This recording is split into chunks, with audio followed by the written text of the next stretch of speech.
શરીર એ કુદરતે બનાવેલું મશીન છે. શું છે? કુદરતે બનાવેલું મશીન. કાર એ માણસે બનાવેલું મશીન છે અને શરીર એ કુદરતે બનાવેલું મશીન છે. મશીનની અંદર ડિઝાઇન બધા મશીનમાં એક જ સરખી હોય. લાંબો હોય, ટૂંકો હોય, જાડો હોય, પાતળો હોય, કાળો હોય, ધોળો હોય, પણ ડિઝાઇન એક જ હોય. બધાને બે જ આંખ હોય, કોઈને ચાર ના હોય. બોલતા નથી. બધાને બે હાથ પગ હોય તો ચાર ચાર ના હોય. આંખ, કાન, નાક બધું એક જ સિસ્ટમ હોય. ઊંચો નીચો, જાડો પાતળો, કાળો ધોળો હોઈ શકે, પણ કારણ કે ડિઝાઇન કુદરતની છે. આ મશીન છે જ કુદરતનું, તો પછી ડિઝાઇન જ કુદરતની છે. 9 અબજની વસ્તીની એક જ ડિઝાઇન. એટલે દુનિયાનો કોઈ પણ ડોક્ટર કોઈ પણ બોડીને રિપેરિંગ કરી શકે, કારણ કે ડિઝાઇન. યસ કે નો? હવે ડિઝાઇન એક છે. શરીર બી, આ ફિઝિકલ શરીર જે પંચ મહાભૂતનું બન્યું છે, પૃથ્વી, જળ, વાયુ, અગ્નિ, આકાશ, એ પંચ મહાભૂત પણ કુદરતના. ડિઝાઇન એ કુદરતનું. શરીર પણ. હવે એને 80 થી 100 વર્ષ જીવતો રાખવાનું કર્મ ભોગવવા માટે. એટલે શરીરને શું જોઈએ? હવા, પાણી, ખોરાક. એ પણ કોણ આપે? બોલો ને. એને પચાવી લોહી કોણ બનાવે? અને એ લોહીને પગથી માથા સુધી 24 કલાક સપ્લાય કોણ કરે? છેલ્લે શ્વાસ બંધ કોણ કરે? છેલ્લે આ પંચમહાભૂત ક્યાં ભળી જાય? તો પછી આપણું શું? મારું શરીર હું વાંચવું છું, હું ચલાવું છું, નહીં આવે છે કઈ જગ્યાએ? આપણો કંટ્રોલ કઈ જગ્યાએ છે? પણ માની બેઠા છે ને. કુદરતે રામકૃષ્ણ મહાવીર નો અંત લાયા કે નહીં? એટલે અજ્ઞાન હતું એટલે લાયા કે આયુષ્ય કર્મ પતી ગયું એટલે? નહીં તો કોઈનું ચાલે છે ના, પણ મારી ચોઈસ છે, મારે વધારે જીવવું છે. છે સત્તા કોઈની પાસે? સત્તા કોની પાસે છે? વિચાર તો કરો. આપણે આ શરીરને શું માની બેઠા છીએ? આપણી પ્રોપર્ટી છે. હવે ટ્રેજેડી તો હવે શરૂ થાય છે. જો શરીર જ કુદરતનું હોય તો આ શરીર સાથે જોડાયેલા સંબંધો, સત્તા, સંપત્તિ, સાધન આની સાથે જોડાયા છે, એ કોના હોય? નહીં બોલો ને, ઓપ્શન હોય તો બોલો. હવે શરીર એ કુદરતનું, સત્તા, સંપત્તિ, સંબંધ, સાધન કુદરતના, તો પછી આપણે મારું મારું કહીને મરી જવાનો મતલબ શું? નહીં, આ સનાતન સત્ય છે કે સાંપ્રદાયિક સત્ય છે? કોઈ કેવું નથી માનતું તો હમણાં જુદું હોય. ના માનવાથી બદલાય? ના માનવું એ જ્ઞાનતા છે. આ તો સનાતન છે. ખ્યાલ આવ્યો? હવે આ મશીન જે છે એ જન્મે ત્યારથી એને ધર્મ મળ્યો. મશીન ને હો, સાંભળજો બરાબર. કોને ધર્મ મળ્યો? જેને કુળ ધર્મ કહેવાય. જે કુળમાં મશીન જન્મ્યું એ એનો ધર્મ. એની પાસે ચોઈસ નથી. તો એ કુળ ધર્મ શરીરનો કે આત્માનો? વિચાર કરો. હમણાં આત્મા કઈ જગ્યાએ વચ્ચે આવે છે એમ કહું છું.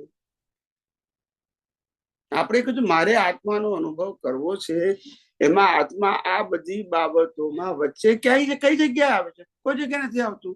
આત્માની તો ખાલી હાજરી છે. શું છે? ખ્યાલ આવ્યો? પણ શરીરની ડિઝાઇન, પંચ મહાભૂતનું શરીર, હવા, પાણી, ખોરાક, લોહી બનવું, પગથી માથા સુધી સપ્લાય કરવું, શ્વાસ બંધ થવો, પંચ મહાભૂત ભળી જવો, એમાં આ આખી પ્રક્રિયામાં કોઈ જગ્યાએ આત્મા વચ્ચે આવે છે? એની હાજરી છે. હવે મારે આત્માનો અનુભવ કરવો હોય તો મારે આની ક્રિયામાં કોઈ જગ્યાએ ઊંડા ઉતરવાની જરૂર છે?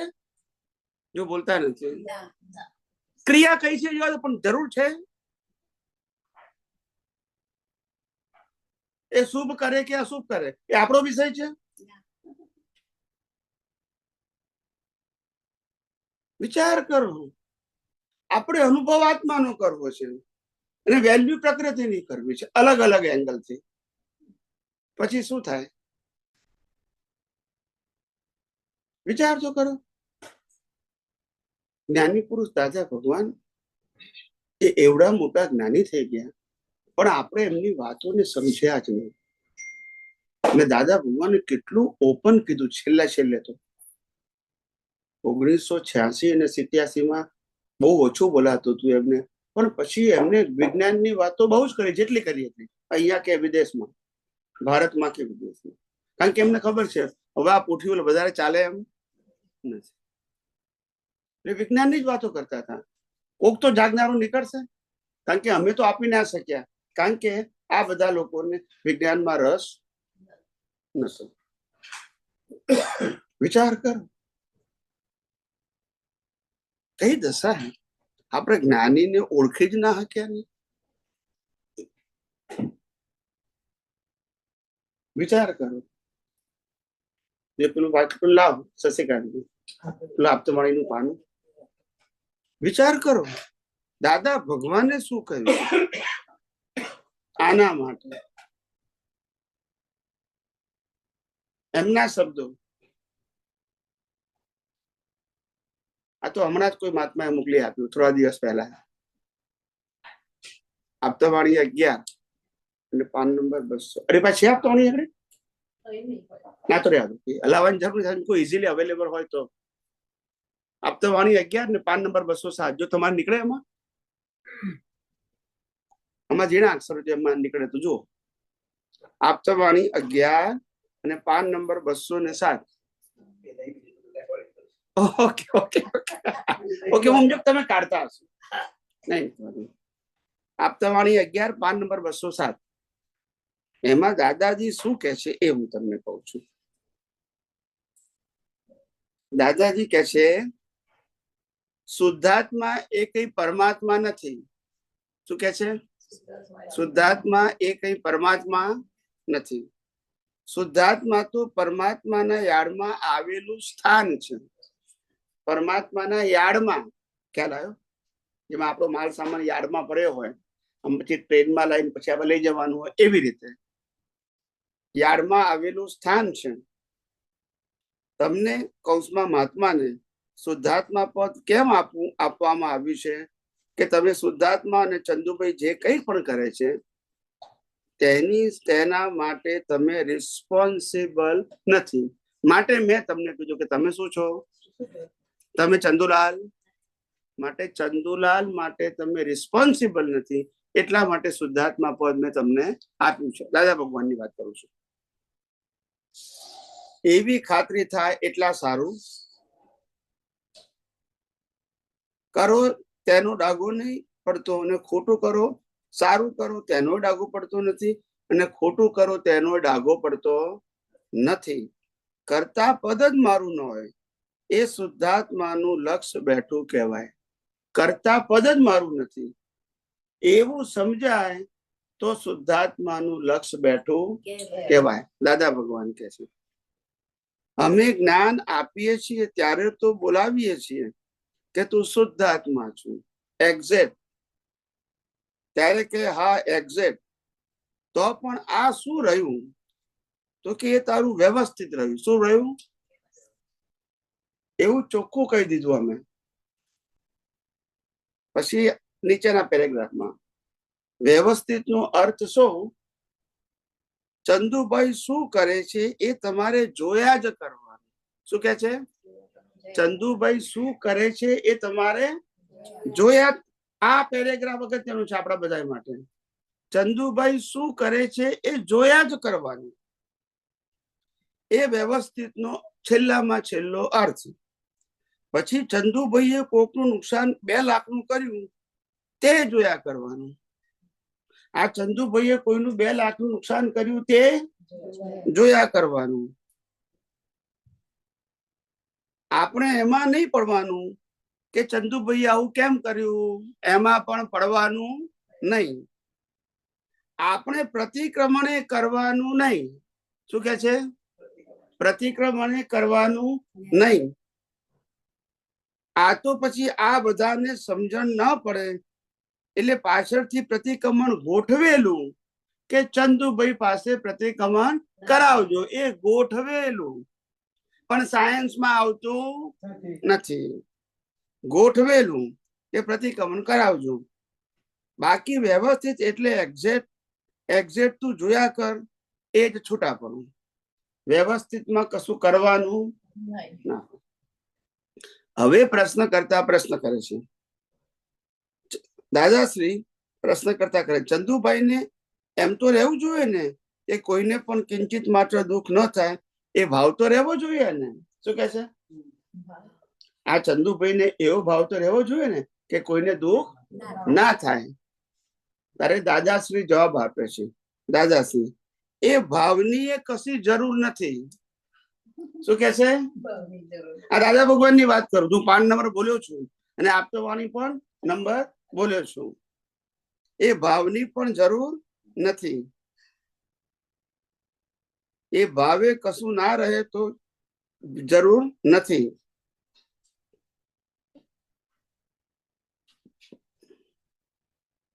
કશો ભાવ જ નહીં, કશામાં પૂતગલમાં હાથ જ નહીં ગાલવાનો, એનું નામ વ્યવસ્થિત. શું કે છે? પૂતગલમાં હાથ જ નહીં ગાલવાનું, એનું નામ વ્યવસ્થિત. વ્યવસ્થિત નો અર્થ એક્ઝેક્ટ કે આ જે બને છે એમાં તારું કરતા પણ નથી અને તારે કોઈ લેવા દેવા પણ નથી. કરતા પણ એ નથી અને લેવા દેવા એ નથી. ગમે તેવું હોય તોય પણ પછી ચંદુભાઈ એ ભયંકર કૃત્ય કરતો હોય તોય મને શું થઈ જશે હવે, એવું હોવું જોઈએ નહીં. એ જોયા જ કરવાનું. એવું વ્યવસ્થિત મેં આપેલું છે. જે ચંદુભાઈ ને થયું હોય એ જ જોયા કરવાનું. પછી એ જોયા કરે એ દ્રશ્ય કહેવાય ને આપણે દ્રષ્ટા છીએ. કાયમ આ વ્યવહાર ચાલ્યા કરે. પણ શું થાય, સમજણ ના પડે એટલે અમારે બીજા રસ્તા બતાવવા પડ્યા. આ કોણ બોલે છે? દાદા ભગવાન. સમજણ ના પડે એટલે બીજા રસ્તા બતાવવા પડ્યા. નહીં તો એક્ઝેક્ટ મોક્ષ આપેલો છે, પણ ના સમજાયું એટલે પછી બીજા રસ્તા બતાવવા પડે.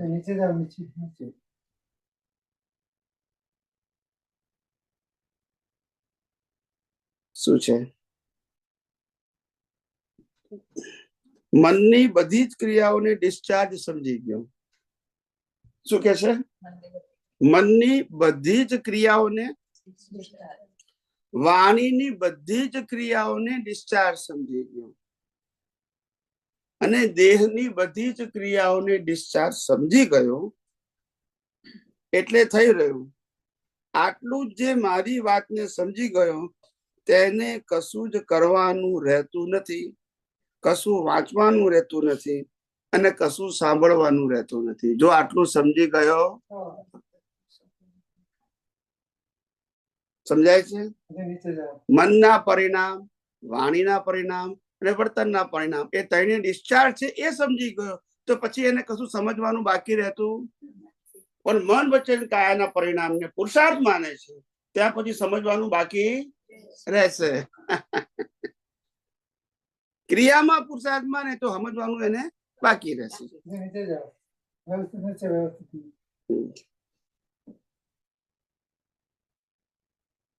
કેવળ જ્ઞાનમાં બીજું કશું જગતમાં દેખાવાનું હોતું નથી. કયા તત્વો સનાતન છે તે દેખાય છે અને સનાતન તત્વની અવસ્થા દેખાય છે, બીજું કશું દેખાતું નથી.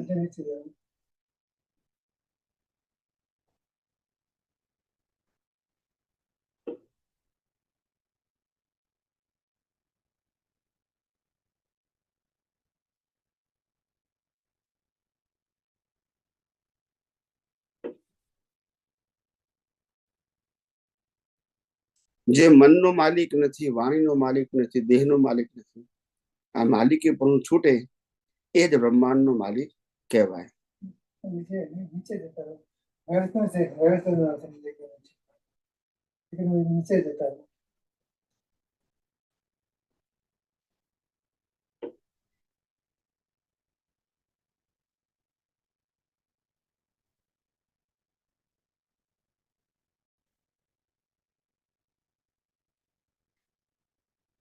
આ જ્ઞાન તમને ડાયજેસ્ટ નહીં થાય આ જ્ઞાન તમને ડાયજેસ્ટ નહીં થાય તો ભીખ અને ભય રહેશે જ. શું કે છે? આ જ્ઞાન તમને ડાયજેસ્ટ નહીં થાય તો ભીખ અને ભય રહેશે, જેથી તમને સાતા ન બળવા દે અને સ્થિર પણ ન થવા દે. આખી લાઈફ અસ્થિરતા જ રહે. દાદા કહેતા કે આ સિનેમાનો પડદો અસ્થિર થાય તો શું થાય? માટે આત્મા સ્થિર છે ત્યારે આ દ્રશ્યો પણ બધા અંદર ઝીલાય છે.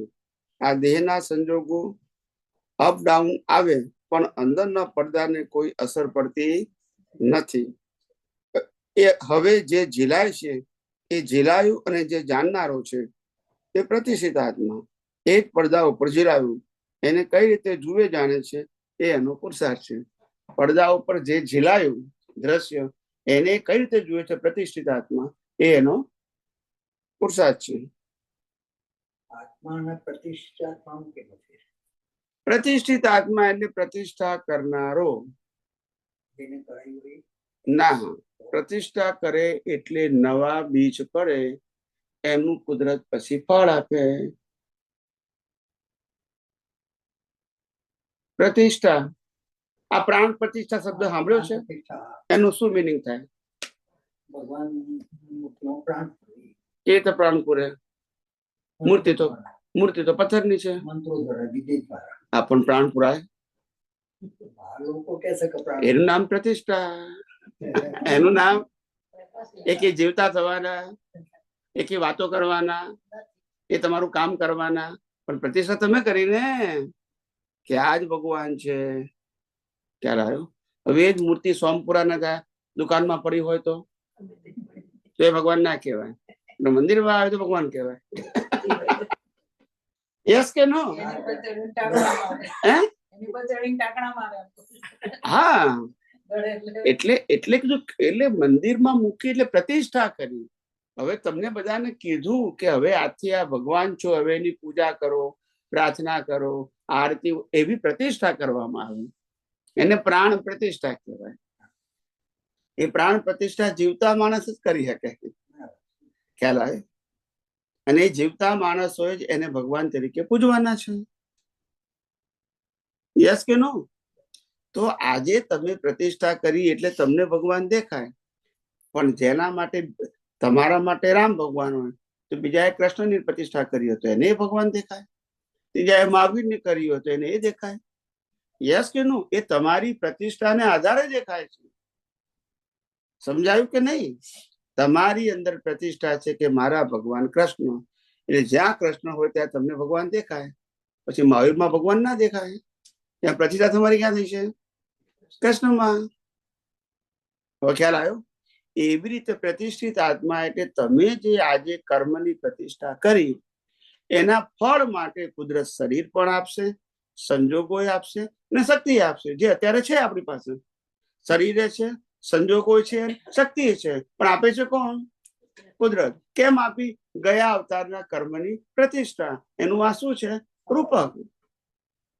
હવે ક્યાં લઈ ગયો?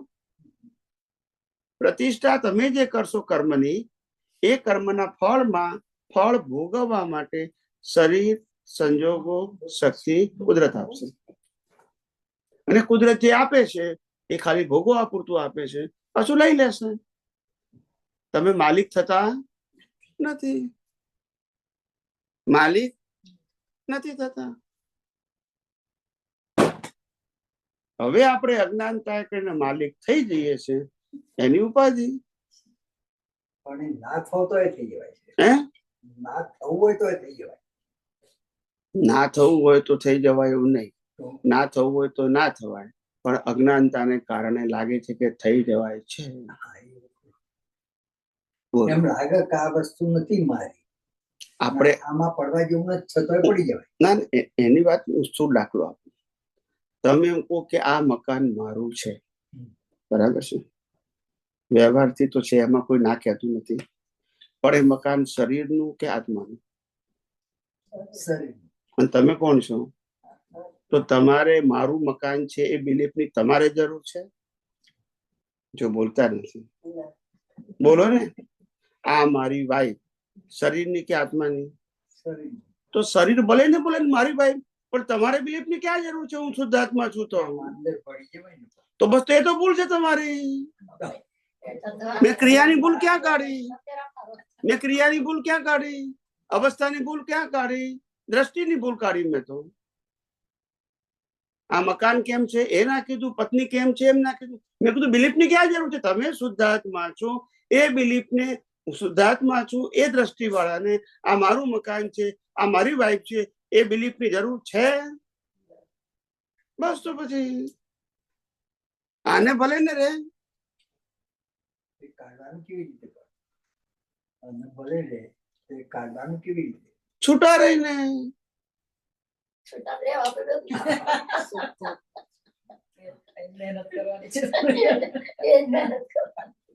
તમે વિચાર કરો, લગ્ન કર્યા પછી હસબન્ડ વાઈફ છૂટા છે કે ભેગા છે? ભેગા છે. લગ્ન કરે પછી તમે તું આવીને તમે આવો કેમ બોલો છો? એક જ હોય તો પછી જો હવે બોલશે નહીં હવે બોલો ને. વ્યવહારથી આપણે એક છીએ, હકીકતમાં કેવા છે? ના, બંનેનું શરીર પણ જુદું, બંનેના હાથમાં પણ, બંનેના કર્મના હિસાબ પણ પતી ગયું. એક માનવાથી એક થવાના નથી. વ્યવહારથી આપણે લગ્ન કર્યા એટલે એક છે, બરાબર છે. વ્યવહારથી આપણે હકીકતમાં બંનેના કર્મ, આત્મા, શરીર, સંજોગો બધું કેવું છે? જુદું છે. એ જુદું છે, જુદું જોવાનું છે. હસબન્ડ જતો રહેવાનું નથી, વાઈફ જતો રહેવાનું નથી, પણ એ હિસાબ પૂરતા છે ને હિસાબ કુદરત શરીર દ્વારા ઉકેલી રહ્યા છે. શું કરી રહ્યા છે?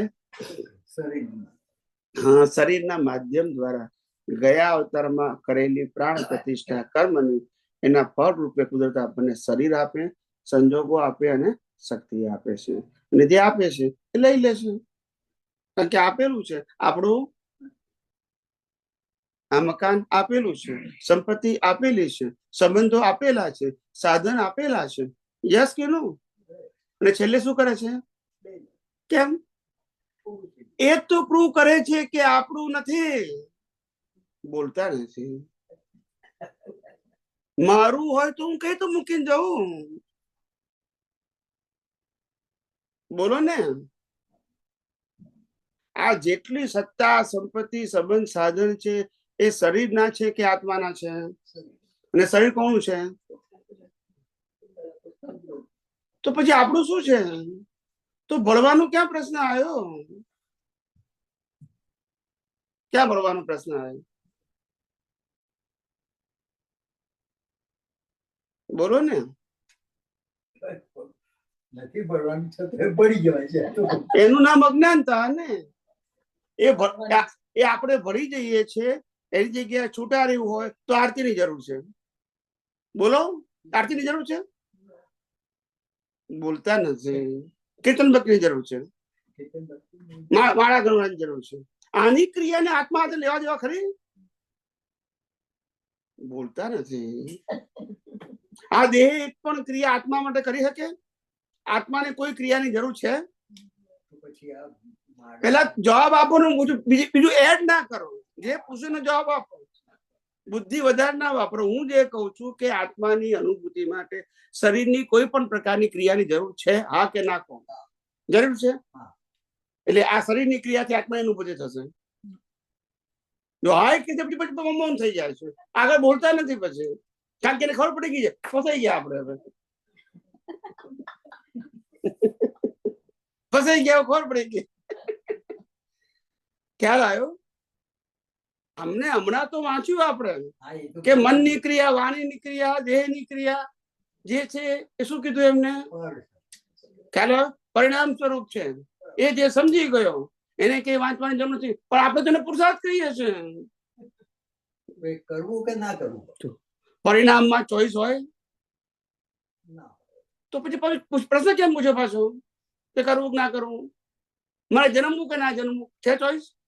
મારે મરવું કે ના મરવું? તો પછી આ કેમ પૂછ્યું પછી કરવું કે ના કરવું? એમ જે વસ્તુમાં ચોઈસ નથી એનો પ્રશ્ન હોય. મારે શ્વાસ લેવો કે ના લેવો કેમ ના પૂછ્યું? જે વસ્તુ આપણા આધીન નથી, જે વસ્તુ આપણા આધીન નથી એનો ક્યાં પ્રશ્ન છે? બોલો ને. પણ એ આમ દુભાસ્યું લાગે છે. પણ બોલો ને, પણ દુભાસ્યું લાગે છે, કઈ રીતે બોલો ને? એમને એમ કીધું કે તમારે કોઈ પણ વસ્તુ થઈ જાય ભૂલથી ભૂતકાળમાં તો એનું પ્રતિક્રમણ નહીં કરવાનું. એ એમને કીધું ને, મેં ક્યાં કીધું છે? તો ક્યાં તો એમને કહો કે ખોટું કીધું એમ કહો, મને ક્યાં વાંધો છે? શાસ્ત્રો એમ કે છે પશ્ચાતાપ કરે તમને બધું કર્મને કપાય, તો એ પછી કરવું કે ના કરવું? તમારો પશ્ચાતાપના પ્રતિક્રમણ કરવા કે નહીં? તમારો પ્રશ્ન કેવો છે સાહેબ? હા, કે દુકાન આપણે લીધી, 25 વર્ષ દુકાન ચલાવી, હવે નક્કી કર્યું કે વેચવી છે. શું કર્યું? વેચવી છે. પછી એક્સપાન્શન નો વિચાર કરાય ના? પછી કેવી સમજણ પડે છે? ત્યાં કેવી સમજણ પડે છે કે ના કરાય? તો આપણે આ દુકાનને શું કરવી છે? બોલો ને. તો પછી હવે એક્સપાન્શન નું વિચારવાનું.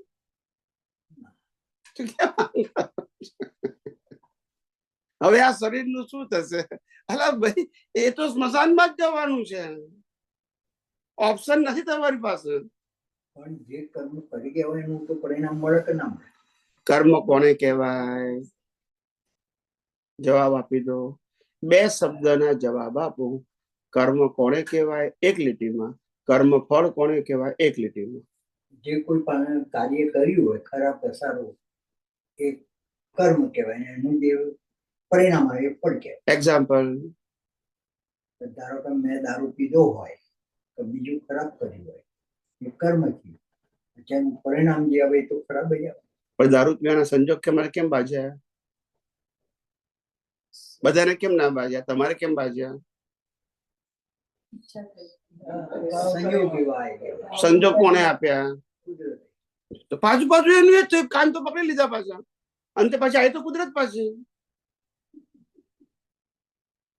તમારી સ્વતંત્રતા ક્યાં આવી એ બતાવો. તો પછી પીવા ના પીવાનું કેમ લાયા? પણ સંજોગોના કારણે માણસ પીતો થઈ જાય છે, તો પછી સંઘના કારણે થઈ જાય છે, તો પછી આ રામ વનવાસ એની મરજી થી ગયા? બોલો ને, એમની મરજી થી ગયા? તો કોની મરજી થી ગયા? સંયોગો સંયોગ છે. ને રામની સીતા એમની મરજી થી ઉપાડી ગયા. બોલો ને. સંયોગ જ હોય તો એમને સંયોગો, જંગલમાં જવાનું એ સંજોગ, વાઇફ લઈ ગયા, આપણે દારૂ પી આવી પુરુષાર્થ આપો એ સંજોગ નહીં. કઈ રીતે તમારી સમજણ કે ખબર નથી પડતી.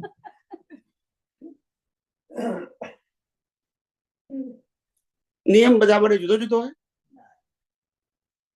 આના માટે તો વિજ્ઞાન સમજાવ્યું નહીં. વિજ્ઞાન એ જીવ માત્ર માટે એક જ સરખું હોય, માટે એને સનાતન સત્ય કહેવાય. એ ક્યારે બદલાય? ધર્મ તો બદલાય, ક્રિયા બદલાય, ભગવાન બદલાય, ગુરુ એ બદલાય, મંદિરે બદલાય, મંત્ર બદલાય, પણ સાયન્સ અને સાયન્સ જ બધા જ પ્રકારના પ્રશ્નોનું પરમેનન્ટ સોલ્યુશન આપે. એ સોલ્યુશન મેળવ્યા પછી એ પરમેનન્ટ સોલ્યુશન હોય. ખ્યાલ આવે? એક્સપાયર થઈ જાય તો નેક્સ્ટ બર્થમાં એ જ કામ લાગે, કારણ કે બદલાતું ધર્મ તો બદલાય. આ અવતારમાં અરે માનતો, બીજા અવતાર બીજાને માનો, ત્રીજા અવતાર ત્રીજાને માનો, એ તો બદલાય. પણ વિજ્ઞાન લાખ અવતારે વિજ્ઞાન બદલાય? બસ તો પછી માટે વિજ્ઞાનને આધ્યાત્મિક ડેવલપમેન્ટ કહેવાય. જેટલું વિજ્ઞાન ડાયજેસ્ટ કર્યું આધ્યાત્મ વિજ્ઞાન, એટલું તમારું ડેવલપમેન્ટ કહેવાય. એ ડેવલપમેન્ટ સાથે આવે. આ ભૌતિક ડેવલપમેન્ટ સાથે આવતું એની કોઈ વેલ્યુ પણ. આ અવતારમાં ડોક્ટર થી એટલે ગોલ્ડ મેડાલિસ્ટ થયો હોય તો એ નેક્સ્ટ પર્સમાં પાછો બાળ મંદિર જ જાય. હાથે આવે, ધર્મ પણ હાથે આવે, પાપ પુણ્ય સાથે આવે, ધર્મ હાથે ના આવે. તમે જે ધર્મ પાડતા હોય એ તમારું પરિણામ છે. પણ તમે બીજું નાખ્યું એના કરતા આ ધર્મ સારો, પાછું એ આવશે. એટલે આ ધર્મ તો ઉડી ગયો. આ ભગવાન, ક્રિયા, મંદિર, મંત્ર બધું ઉડી ગયું. બીજા તો બીજા ભગવાન, બીજું મંદિર, બીજા મંત્ર, બીજા ગુરુ, બધું બદલાઈ ગયું. તમે બીજ નાખ્યા એવું ફળ આપ્યું કુદરતે. સમજાયું કે નહીં? જન્મતાની સાથે જ તમારે પસંદ નહીં કરવાનું પછી, કારણ કે એને કર્મ ફળ કહેવાય. ફળમાં તમારી પાસે પસંદગી નથી. આજે એક દાણો ઘઉંનો કે ચોખાનો એક દાણો હું જમીનમાં 1 ફૂટ ખાડો ખોદી નાખી દઉં છું, પછી પાછી માટી લગાવી દીધી, બરાબર છે. હવે એ દાણામાંથી કૂપળ ફૂટી અને છોડવા ઉગાડવા, પાંદડા ઉગાડવા, ડાળીઓ ઉગાડવી, ખ્યાલ આવે, એમાં ચોખા લાવવા, ઘઉં લાવવા, એ કામ કોણ કરે? એ કેટલી વાર કરે? સમય જેટલું છે. ના, એકવાર કાપી નાખ્યો ફેરથી ના થાય? એકવાર કાપી નાખ્યો પછી ફેરથી ઘઉં ના થાય? બીજી વખત ફેરથી કરવું પડે. બીજ બીજ તો અંદર હોય, બીજ ના સુકાય, ખ્યાલ આવ્યો? એ એટલે આખા ઝાડની શક્તિ. તમે એકવાર ઝાડ રોપ્યું, બરાબર છે, દર વખતે કેરીઓ ના આવે કે દર વખતે નવો લાંબુ લખાવવું પડે? દર વખતે પાંદડા ના આવે, દર વખતે ફૂલ ના આવે, નવી ડાળીઓ ના થાય, પણ એ કોણ કરે છે? અને તમે શું નાખ્યું? નાનું ગોટલી નાખી. ગોટલીનું ફળ શું આવ્યું? ખ્યાલ આવ્યો? ગોટલી એ તમારો પુરુષાર્થ છે, બાકી બધું કોણે કર્યું? એમ કર્મ બાંધ્યા ભાવથી એ તમારો પુરુષાર્થ છે. ને આ શરીર આપ્યું, સંજોગો આપ્યા, શક્તિ આપ્યા, બધું કોનું આપ્યું? કુદરતનું. માટે મન, વચન, કાયા અને તેની અવસ્થા માત્ર કુદરતી રચના છે. યસ કે નો? ચોખ્ખું જ્ઞાની પુરુષ કે છે. પછી આપણે બ્લાઇન્ડ બની જઈએ કે આ બધું તું મનના વિચારો, વાણીના વિચારો, દેહના વિચાર, દેહની ક્રિયા, આ બધાને તું ડિસ્ચાર્જ સમજી ગયો તો તારે કશું સાંભળવાની, વાંચવાની જરૂર. પણ આપણે તેનો પુરુષાર્થ માનીએ છીએ, માટે જરૂર છે. હવે સમજી ગયા? બસ. એટલે જ્ઞાની કે છે એને ધોઈ પી જઈએ છીએ આપણે. એટલે ઘણા બધા મને કહે છે કે સ્વામીજી અમે 50 વર્ષથી આ ભગવાનની પૂજા કરી, આ ભગવાનની કરી, આ ભગવાનની કરી, તો એ ભગવાન કે છે દર્શન કેમ નથી આપતા? હું કહું કઈ રીતે આપે? તમે ભગવાનને માનો છો પણ ભગવાનનું માનતા બોલતા નથી. ભગવાનને માનો છો પણ ભગવાનનું પછી શું થાય? તમારા છોકરા કે તમે મા બાપ તમને બંનેને માનીશું અમે, પણ તમારું માનીશું તો ચાલે ને? વિચાર તો કરો. જ્ઞાની ભગવાન શું કહી ગયા? એમને ચોખ્ખું કીધું, આ ના સમજાવ્યું એટલે મારે આપવું પડ્યું, બાકી પ્રતિક્રમણે ના હોય. કીધું કે ના કીધું? એમને જ કીધું ને. ભાવે નહીં કરવાનો કે આવું ના થાય, હું કેમ કર્યું એવું ભાવે નહીં કરવાનું. ના સાંભળ્યું? પણ આ તો ના સમજાય એટલે અમારે બધા આપવું પડ્યું. આપવું પડ્યું means substitute, not science, other than science. હવે સમજાય છે મારી વાત? જ્યારે તમને સાયન્સ ના સમજાય ત્યારે બીજો ઓપ્શન છે ક્રમિક માર્ગ. ક્રમિક એટલે ક્રિયાનો માર્ગ. બીજો ઓપ્શન એટલે ક્રમિક માર્ગથી કમસે કમ તમે પુણ્ય તો બાંધો ને. ભલે પ્રગતિ ના થાય આધ્યાત્મિક, પડી તો ના જાઓ. એટલા માટે આપ્યું. તો વિજ્ઞાન ના સમજાય તો શું કરે? સમજાય છે કે? એટલે આવું છે બધા માટે. આ તો શી ખબર અમને કેવો હિસાબ લઈને આવ્યા છે. તમે વિજ્ઞાન સિવાય કોઈ વાત જ કરતા નથી. શું કીધું? કોઈ અસૈદ્ધાંતિક વાત કરવાની જ નહીં.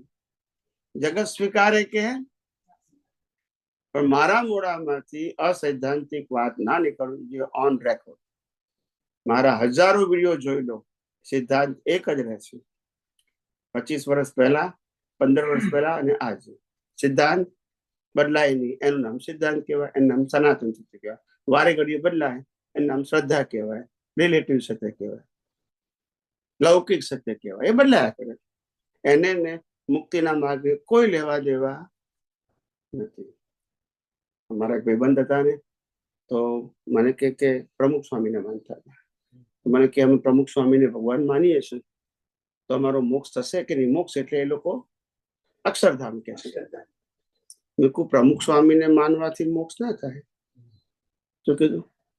પ્રમુખ સ્વામી કોને માનતા હતા? પાછા એમના ગુરુને. એમના ગુરુ કોને માનતા હતા? એમના ગુરુને. તો આ તો વ્યક્તિ થઈ. આ શું થયું? વ્યક્તિ. ખ્યાલ આવ્યો? તો ભગવાન કેવા હોય? વ્યક્તિ સ્વરૂપે હોય. ભગવાન શાશ્વત હોય. કેવા હોય? જેને રૂપ ના હોય, નામ ના હોય, જન્મ મરણ ના હોય અને કાયમ ના હોય, એવા ભગવાન હોય. યસ કે નો?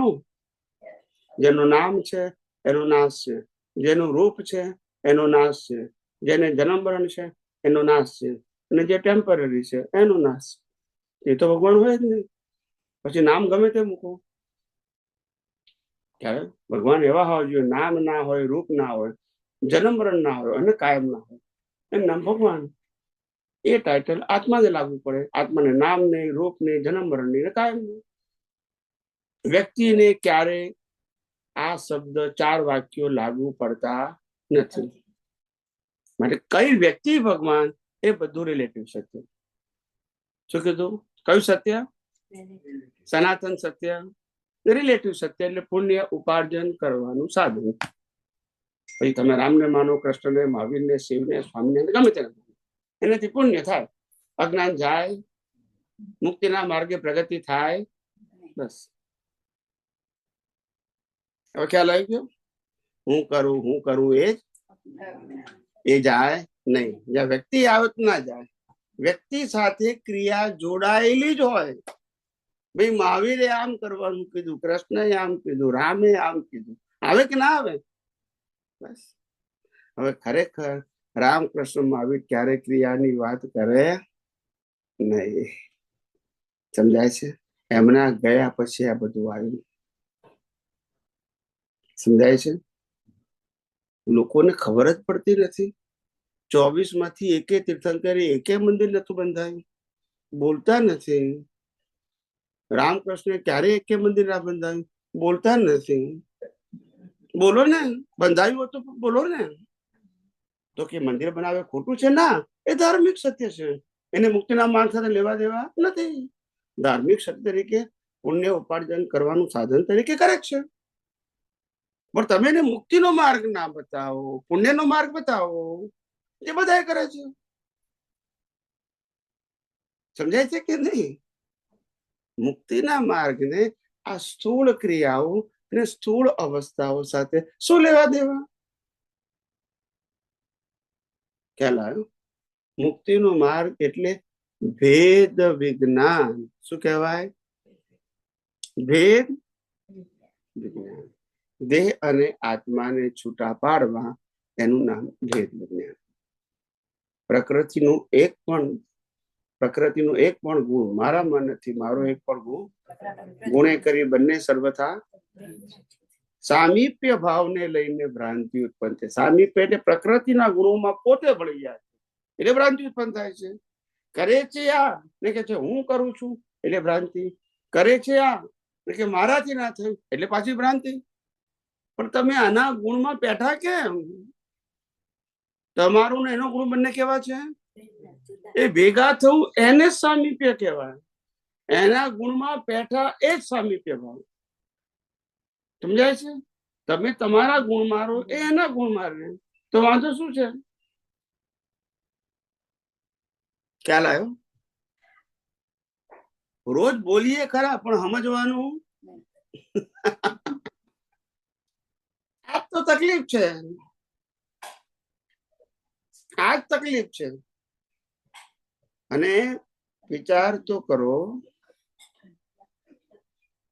હમણાંની જ વાત કરીએ, શ્રીમદ રાજચંદ્રને કેટલા લોકો ઓળખી શક્યા હતા? બોલો ને. જ્ઞાની તરીકે, નામ તરીકે નથી કહેતો. કેટલા ઓળખી શક્યા હતા? 3 જણા. એમને પોતે લખ્યું છે. જ્ઞાની તરીકે સારા માણસ છે, ધાર્મિક માણસ છે, એવું ઓળખનારા ઘણા બધા હતા. જ્ઞાની એટલે મુક્તિનો માર્ગ બતાવનારા, એ લેવલે ઓળખનારા 3 હતા. હવે સમજી ગયા? જ્ઞાની પુરુષ દાદા ભગવાનને મુક્તિના માર્ગ બતાવનારા છે, એ ના ઓળખી શક્યા. પુણ્યનો માર્ગ બતાવનારા છે, ઓળખી શક્યા. કયો માર્ગ? એટલે એમને કહેલી ક્રિયામાં પાકા રહેવાનું. એ કયો માર્ગ? દરેક ધર્મમાં ક્રિયા હોય કે ના હોય? બસ તો પછી ધર્મ થયો ને, એ વિજ્ઞાન ક્યાં આવ્યું? બોલો ને, કયો ધર્મ એવો છે જેમાં ક્રિયા ના હોય? બતાવો. બધા ધર્મમાં હોય તો એ મુક્તિનો માર્ગ છે. ધર્મથી ઉપર હોય ખ્યાલ આવ્યો? સામાજિક ધર્મ, સાંપ્રદાયિક ધર્મ અને સનાતન ધર્મ, આ ત્રણેય ગ્રેડ કેવા છે? જુદા છે. ત્રણેયને એકબીજા સાથે કોઈ કનેક્શન નથી. વાયર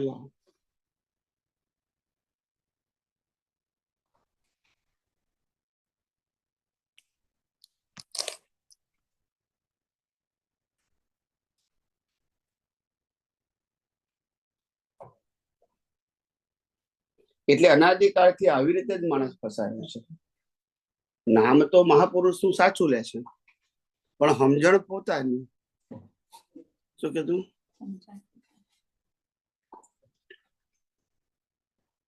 આજથી 25 વર્ષ પહેલા અમદાવાદની અંદર વ્યાખ્યાન માળા ચાલે છે, અત્યારે બી ચાલે છે. MJ library, Pardi, Ahmedabad, Ellis બ્રિજના નાકે આજે ચાલે છે. 8 દિવસ પર્યુષણ વ્યાખ્યાન માળા, અલગ અલગ વક્તાઓને બોલાવવામાં. એમાં એક ભાઈ વક્તા તરીકે આવ્યા હતા, એની પુસ્તક પણ બહાર વેચાતી. એ પુસ્તકનું ટાઇટલ હતું મહાવીર મેરી દ્રષ્ટિમાં. શું હતું? મહાવીર મેરી દ્રષ્ટિ. ના સમજાયું? સમજાયું કે નહીં? હવે મહાવીર મેરી દ્રષ્ટિમાં જે પુસ્તક એમને લખ્યું, પ્રવચનમાં પણ એમને કહ્યું, એ દ્રષ્ટિ મહાવીરની કે એમની? બોલો ને, એમની દ્રષ્ટિ. તો એમની દ્રષ્ટિ મહાવીરની દ્રષ્ટિ બે હરખી છે. પણ લોકોને શું લાગ્યું? આમને મહાવીરની દ્રષ્ટિની વાત કરી. નહીં, મહાવીર મને સમજાવ્યું એ હું કહું છું, એમની દ્રષ્ટિ નહીં. સમજાયું કે નહીં? બધાને એક જ વ્યક્તિ અલગ અલગ એંગલથી સમજાય કે ના સમજાય? બસ તો પછી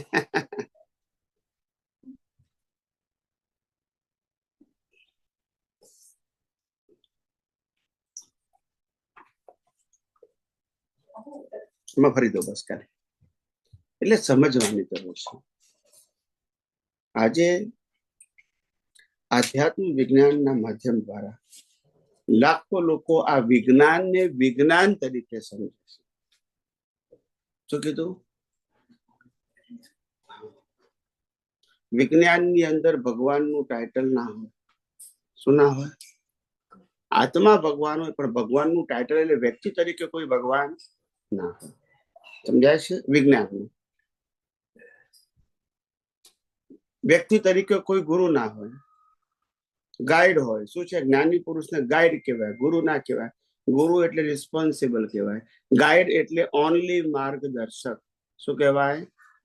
માર્ગદર્શકની કોઈ જવાબદારી હોય નહીં. આગળ 4 રસ્તા આવતા હોય, તમે મને પૂછ્યું કે આ 4 રસ્તા ક્યાં ક્યાં જાય છે, મેં તમને કીધું કે આ રસ્તો આમ જાય, આ રસ્તો આમ જાય, આ રસ્તો આમ જાય. હવે તમારે જ્યાં જવું હોય ત્યાં હું માર્ગદર્શક છું, હું ગુરુ નથી. આ જ રસ્તે તમારે જવું પડશે, એને ગુરુ કહેવાય. માર્ગદર્શક એટલે રસ્તો બતાવનારા, કે આ બાજુ સંસાર છે ને આ બાજુ મુક્તિનો માર્ગ છે. નાઉ ચૂઝ એનીવન, એને ગાઈડ કહેવાય. નહીં તારે આમ જ કરવાનું, તો પછી ગુરુ કહેવાય. ના સમજાય? કેટલાકની તો કોમન સેન્સ ખબર નથી પડતી. મહાવીર પોતાની ધર્મપત્ની ના સમજી શક્યા. શું કીધું? આજે અહીંયા છે. રામ સીતા ના સમજાઈ શક્યા, આજે અહીંયા છે. સમજાય છે? સમજાય ના શકાય, પૂછે તો જવાબ અપાય, એટલે ગાઈડ કહેવાય. ગુરુ એટલે ડોમિનન્ટ કહેવાય. શું કહેવાય? હું કહું એમ જ કરવાનું, ગુરુ કહેવાય. જ્ઞાની ગુરુ ના હોય, ગાઈડ હોય. શું છે? ખ્યાલ આવે છે? ને આધ્યાત્મ આ બધું ના હોય. ભગવાન ના હોય, ગુરુ ના હોય, મંદિર ના હોય, મંત્ર ના હોય. આધ્યાત્મ માર્ગમાં ના હોય, ધર્મના માર્ગમાં હોય. આધ્યાત્મના માર્ગમાં ના હોય. જ્યાં ભેદ પડે તે મુક્તિનો માર્ગ જ નથી. ભગવાનમાં ભેદ પડે કે ના પડે? ગુરુમાં, મંદિરમાં, મંત્રમાં, સંસ્થામાં, રિચ્યુઅલ્સમાં, શાસ્ત્રમાં પડે ને? વરઘોડામાં ભેદ પડે ને? ભેદ પડે એ મુક્તિનો માર્ગ નથી. ખ્યાલ? માટે મુક્તિનો માર્ગ સનાતન સત્ય ઉપર આધારિત છે, જેનું બીજું નામ છે કુદરતનો કાનૂન. જે માને કે ના માને તો પણ જીવ માત્રને લાગુ, ના માને તો ના લાગુ પડે ને? પડે. પણ ધર્મ ના માનો તો લાગુ ના પડે. બોલતા નથી. હા કે નહીં? તમે ધર્મ ના માનો તો લાગુ પડે? બસ તો પછી એ ફરજિયાત નથી. પણ કુદરતનો કાનૂન કેવો છે? માનો કે ન માનો તોય માટે સમજવો જરૂરી છે. કારણ કે આ દુનિયા કુદરતની છે અને કાનૂન પણ એનો છે, ચલાવે છે પણ એ. માટે એ કાનૂન સમજવું જરૂરી છે. ધર્મ આપણું જીવન ચલાવતા નથી. ધર્મ પુણ્ય માટે છે, જીવન ચલાવવા માટે નથી, પુણ્ય બાંધવા માટે છે. ખ્યાલ આવ્યો? બાકી આ સમગ્ર જીવન કુદરતનું છે. કોનું છે? શરીર એ કુદરતનું, સંજોગો એ કુદરતના, અને શક્તિ પણ. અને કુદરત જે કઈ આપે છે એ બધું પાછું લઈ લે છે. કેમ લઈ લે છે? કારણ કે એનું છે. બોલો ને, તમારું હોય તો લઈ શકે?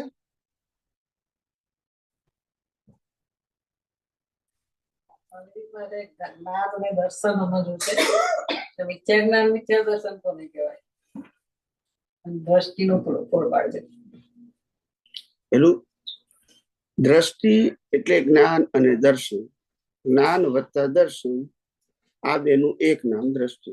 દ્રષ્ટિમાં બે જ વસ્તુ આવે, જ્ઞાન અને દર્શન. દ્રષ્ટિમાં વિચાર, વાણી, વર્તન ના આવે. જ્ઞાન અને દર્શન. હવે જ્ઞાન અને દર્શન એના બે પ્રકારો, મિથ્યા અને સમ્યક.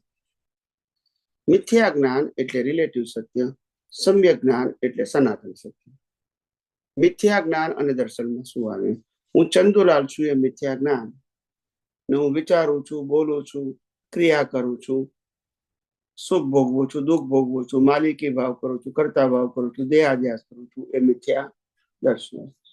ચંદુલાલ એ મિથ્યા જ્ઞાન, ને ચંદુલાલની અવસ્થામાં કર્તાપણું, માલિકીપણું, ભોગતાપણું એ મિથ્યા દર્શન. હવે ખ્યાલ આવી ગયો? Line of demarcation. હવે સમ્યક જ્ઞાન ને સમ્યક દર્શન શું? તો કે હું શુદ્ધાત્મા છું એ સમ્યક જ્ઞાન, અને આ મન, વચન, કાયા અને તેની અવસ્થાઓ અને 5 જ્ઞાનેન્દ્રિયોથી અનુભવાતી સમગ્ર સૃષ્ટિ એ કુદરતી રચના છે, એ સમ્યક દર્શન. સમ્યક જ્ઞાન ને સમ્યક દર્શન થી કર્મ સમાપ્ત થાય. મિથ્યા જ્ઞાન મિથ્યા દર્શન થી કર્મ બંધાય. ખ્યાલ આવી ગયો? અને મિથ્યા જ્ઞાન મિથ્યા દર્શન, સમ્યક જ્ઞાન સમ્યક દર્શન, આ બંને દ્રષ્ટિનો વિષય છે, મન, વચન, કાયાનો વિષય નથી. માટે જેવી દ્રષ્ટિ એવી સૃષ્ટિ. સૃષ્ટિ બદલી શકાય પણ દ્રષ્ટિ, ચોર ના બદલી શકાય પણ ચોરને જોવાની દ્રષ્ટિ બદલી શકાય. ચોરને અકર્તાય જોઈ શકું, ચોરને નિર્દોષ પણ જોઈ શકું, ચોરમાં શુદ્ધાત્મા પણ જોઈ શકું, એ મારી દ્રષ્ટિનો વિષય છે. પણ ચોરી કરનાર ચોરને હું બદલી શકું નથી. દ્રષ્ટિ એ મારો વિષય છે, અવસ્થા એ કુદરતી રચના છે. અવસ્થાને હું બદલી શકું, આની પણ અવસ્થા હું બદલી શકું, પણ આની અવસ્થા કઈ રીતે જોવું એ હું કરી શકું. આને કરેલી ક્રિયાને હું કરતા ભાવે પણ જોઈ શકું દ્રષ્ટિથી, અને અકર્તા ભાવે પણ, અને કુદરતી રચના પણ જોઈ શકું, પણ આને બદલી શકું. હવે ખ્યાલ આવ્યો? મન, વચન, કાયાની ક્રિયામાં કર્તાપણું, માલિકીપણું, ભોગતાપણું, એનું નામ દેહાધ્યાસ. અને મન, વચન, કાયાથી મુક્ત એવો હું શુદ્ધાત્મા છું, અને મન, વચન, કાયાની અવસ્થા માત્ર કુદરતી રચના છે, એ સમ્યક દર્શન અને સમ્યક જ્ઞાન. જ્ઞાન એટલે અસ્તિત્વ, ને દર્શન એટલે અસ્તિત્વ સિવાયની બધી વસ્તુ કોની છે, કોણ ચલાવે છે, અને કોની પાસે રહેશે. મન વચન કાયાની અવસ્થા કુદરત બનાવે છે, કુદરત ચલાવે છે, અને છેલ્લે કુદરત પાસે રહેશે. માટે મન વચન કાયાની અવસ્થા માત્ર એ સમ્યક દર્શન, અને હું શુદ્ધ આત્મા છું એ સમ્યક જ્ઞાન. આ સિવાયનું મિથ્યા જ્ઞાન અને મિથ્યા દર્શન. હવે ખ્યાલ આવી ગયો? લાઈન ઓફ ડિમાર્કેશન આપી દીધી. એમાં ગોળ ગોળ કશું આવશે નહીં. આ બરાબર છે, આ બરાબર છે એવું નહીં આવે. દ્રષ્ટિનું લોકેશન. હમ? દ્રષ્ટિનું લોકેશન. દ્રષ્ટિ બાવમન એટલે એ જ પ્રજ્ઞા એ જ પ્રજ્ઞા અને બિલીફ કરશે એ જ એ જ. દ્રષ્ટિ બિલીફમાં જ હોય ને. મિથ્યા બિલીફ હોય કે સમ્યક બિલીફ હોય, સવળી દ્રષ્ટિ કે અવળી દ્રષ્ટિ. બિલીફમાં પણ રોંગ બિલીફ, રાઈટ બિલીફ આવે ને. રાઈટ બિલીફ એટલે સમ્યક, રોંગ બિલીફ એટલે મિથ્યા. બધાનું બંધારણ એક જ છે. આ તો શબ્દોની માયાજાળમાં લોકો ફસાઈ ગયા. મૂળ વાતને સમજણ પડી નહીં અને આ માયાજાળમાં ફસાઈ ગયા. ખ્યાલ આવ્યો? ને માયાજાળ તો એવી માયાજાળમાં ફસાયા, એવા ફસાયા કે અમે તો બાળકૃષ્ણને માનીએ, યોગેશ્વરને ના માનીએ. પેલા કે અમે બાળને ના માનીએ, યોગેશ્વર ના માનીએ, અમે તો રાધે રાધે ને માનીએ. પણ આ ભાગલા કેમ પડ્યા? સનાતન થી કે રિલેટિવ સત્યથી? બોલો ને. તો રિલેટિવ સત્ય એટલે ભાગલા. દરેકના પોતપોતાના સનાતન સત્યમાં ભાગલા પાડવા હોય તો ના પડે, કારણ કે યુનિવર્સલ તૂટલો છે. કોઈનું વ્યૂ પોઈન્ટ તો ભાગલા કેવી રીતે પાડો? કોઈનું વ્યૂ પોઈન્ટ હોય તો ભાગલા પડે ને. ખ્યાલ આવ્યો? આ વ્યૂ પોઈન્ટમાં ગયા એટલે તો ભાગલા પડ્યા. સમજાયું કે નહીં? બધામાં આજે જુઓ, શ્રીમદ રાજચંદ્રમાં કેટલા ભાગલા, દાદા ભગવાનના જુઓ કેટલા ભાગલા. કેમ ભાગલા પડ્યા? View point. જે સર્વ સમાધાનકારી જ્ઞાન હતું એમાં ભાગલા શબ્દ આવ્યો ક્યાંથી? પણ ભાગલા કે જ પડ્યા? View point. હવે તમારું જુદું ને અમારું જુદું, પણ જુદું કેમ પડ્યું? વ્યૂ પોઈન્ટ જ ને. બોલતા નથી. સનાતનમાં ભાગલા હોય? આપણે કે બધામાં શુદ્ધાત્મા છે, કોઈ એમ કે ના આમાં શુદ્ધાત્મા નથી એવું માનીએ છીએ, એવું ભાગલા પડે? રિલેટિવ સત્ય આવે. ચંદુલાલે કીધું તો કે મગન ભાઈએ નથી કીધું, બસ માટે અમે માનીએ, બસ તો ભાગલા પડે. બોલો કે ના પણ આ ક્રિયા કીધી, ના ક્રિયા નથી કીધી, તો ભાગલા પડે. સમજાય છે કે નહીં? રિલેટિવ સત્યમાં જ ભાગલા હોય, સનાતન સત્યમાં ના. કારણ કે સનાતન સત્ય એટલે કુદરત નો કાનૂન, કોઈનો વ્યૂ પોઈન્ટ નહીં. પહેલા રિલેટિવ સત્ય એટલે વ્યક્તિગત કોઈનો વ્યૂ પોઈન્ટ. એ કોઈ માને ખરા ને નહીં માને. લોકોને હજુ એ ખ્યાલ જ નથી કે જ્ઞાન હંમેશા શબ્દ રૂપે જ્ઞાન, અવસ્થા રૂપે જ્ઞાન, તત્વ રૂપે જ્ઞાન એ કુદરતનું જ હોય. કોનું હોય? એ જ્ઞાન જ્યારે વ્યક્તિ પોતાના જ્ઞાન તરીકે સ્વીકારે છે એનું નામ સંસાર. એનું નામ ના ખ્યાલ આવે? મહાવીરને કેવળ જ્ઞાનમાં જે દેખાયું બધું કુદરતનું. દાદા ભગવાને 1958 જે દેખાયું બધું કુદરતનું. હા કે ના? બોલો. તો પછી મારું જ્ઞાન કેવી રીતે આવ્યું એમ કહું છું. મને દેખાયું કે મારું, મને અમેરિકા ફરીને પાછું જવું એટલે મારું જ્ઞાન કહેવાય ને. જો હવે બોલતા નથી. બોલો ને. હું પિક્ચર જોઈને એટલે મારું જ્ઞાન ને. બોલો ને. જ્ઞાન હતું એ ખાલી મેં જોયું, મારું નથી. ને મેં તમને વર્ણન કર્યું. મારું ક્યાંથી આવ્યું? મેં જોયું, મેં અનુભવ્યું. એ હું તમને પણ એ હતું એ અનુભવ્યું ને મેં બનાવ્યું. બોલતા નથી. બોલો. તો હકીકત નું જ્ઞાન મેં જાણ્યું, મેં તમને કીધું, એમાં મારું જ્ઞાન શબ્દ ક્યાં આવ્યો? જો કુદરત પાસે ના હોત તો હું તમને બતાવીને કહી શકત? બોલો ને. આ વ્યક્તિનું જ્ઞાન આવ્યું એટલે પાછા ભાગલા શું પડ્યા? આધ્યાત્મ વિજ્ઞાન કોનું છે? કુદરત કુદરતનું. કુદરતી કાનૂન અને કુદરતી રચના ઉપર આધારિત છે. અને એ વિજ્ઞાન કોઈ પણ વ્યક્તિ અનુભવી શકે, કોઈ પણ વ્યક્તિ બીજાને કહી શકે, કારણ કે કોનું જ્ઞાન છે? વ્યક્તિનું હોય તો ભાગલા, પણ મારું જ્ઞાન કે ભાગલા? યસ કે નો? જ્ઞાન જ કુદરતનું છે. ને કોઈ પણ વ્યક્તિ આ વિજ્ઞાનને સાંભળી શકે, સમજી શકે, ઉપયોગ કરી શકે, અનુભવી કરી શકે અને બીજાને વહેંચી પણ શકે, કારણ કે કોનું જ્ઞાન છે? કુદરતનું. આજે હું તમને કહું છું કે કુદરત, છ તત્વો, કુદરતનો કાનૂન અને એનાથી બધી અવસ્થા, કુદરતી રચના, બરાબર છે? એ તમે સમજી ગયા, ઉપયોગ કરો છો, અનુભવ કરો છો, એ બીજાને કહી શકો, પણ આ જ્ઞાન કોનું? બોલતા નથી. જીવતી વ્યક્તિનું નહીં, જીવતી વ્યક્તિ દ્વારા વ્યક્ત થયેલું, પણ જીવતી વ્યક્તિનું નહીં. બોલતા નથી. આપણે તો વ્યક્તિનું જ્ઞાન જોઈએ છે. ના સમજ્યા? બોલ. આપણે સ્કૂલમાં જઈએ છીએ ને અને કોલેજમાં, ત્યારે આપણને ચોક્કસ ખબર છે કે આ જ્ઞાન પ્રોફેસરનું નથી, ચોપડીનું છે. અને એ ચોપડી હજારો પ્રોફેસર ભણાવે છે. બોલતા નથી. બોલો ને. 1000 પ્રોફેસરો એક જ સબ્જેક્ટનું જ્ઞાન અલગ અલગ કોલેજોમાં ભણાવે છે, તો જ્ઞાન પ્રોફેસરનું કે ચોપડીનું? ત્યાં આપણને સમજણ, અહીંયા નથી સમજણ પડતી કે આ જ્ઞાન કુદરતનું છે. એને અનુભવ કરીને પ્રેઝન્ટ કરનારા અલગ અલગ વ્યક્તિઓ છે, પણ જ્ઞાન કોનું હોય? આ રિલેટિવ સત્યની બધી અવસ્થા કુદરતની હોય તો જેને જોઈ એ જ્ઞાન કોનું? બોલો ને. એક વ્યક્તિ કોઈનું ખિસ્સું કાપે છે, એ અવસ્થા કોની? ખિસ્સું કાપનાર અને ખિસ્સું કપાવી તે આ અવસ્થા કોણે બનાવી? કુદરતની. એ મને જ્ઞાન થયું. જ્ઞાન મારું કહેવાય કે મેં જોયું કહેવાય? પણ આ તો મારું જ્ઞાન કહું છું. એ પગલા પડે કે નહીં?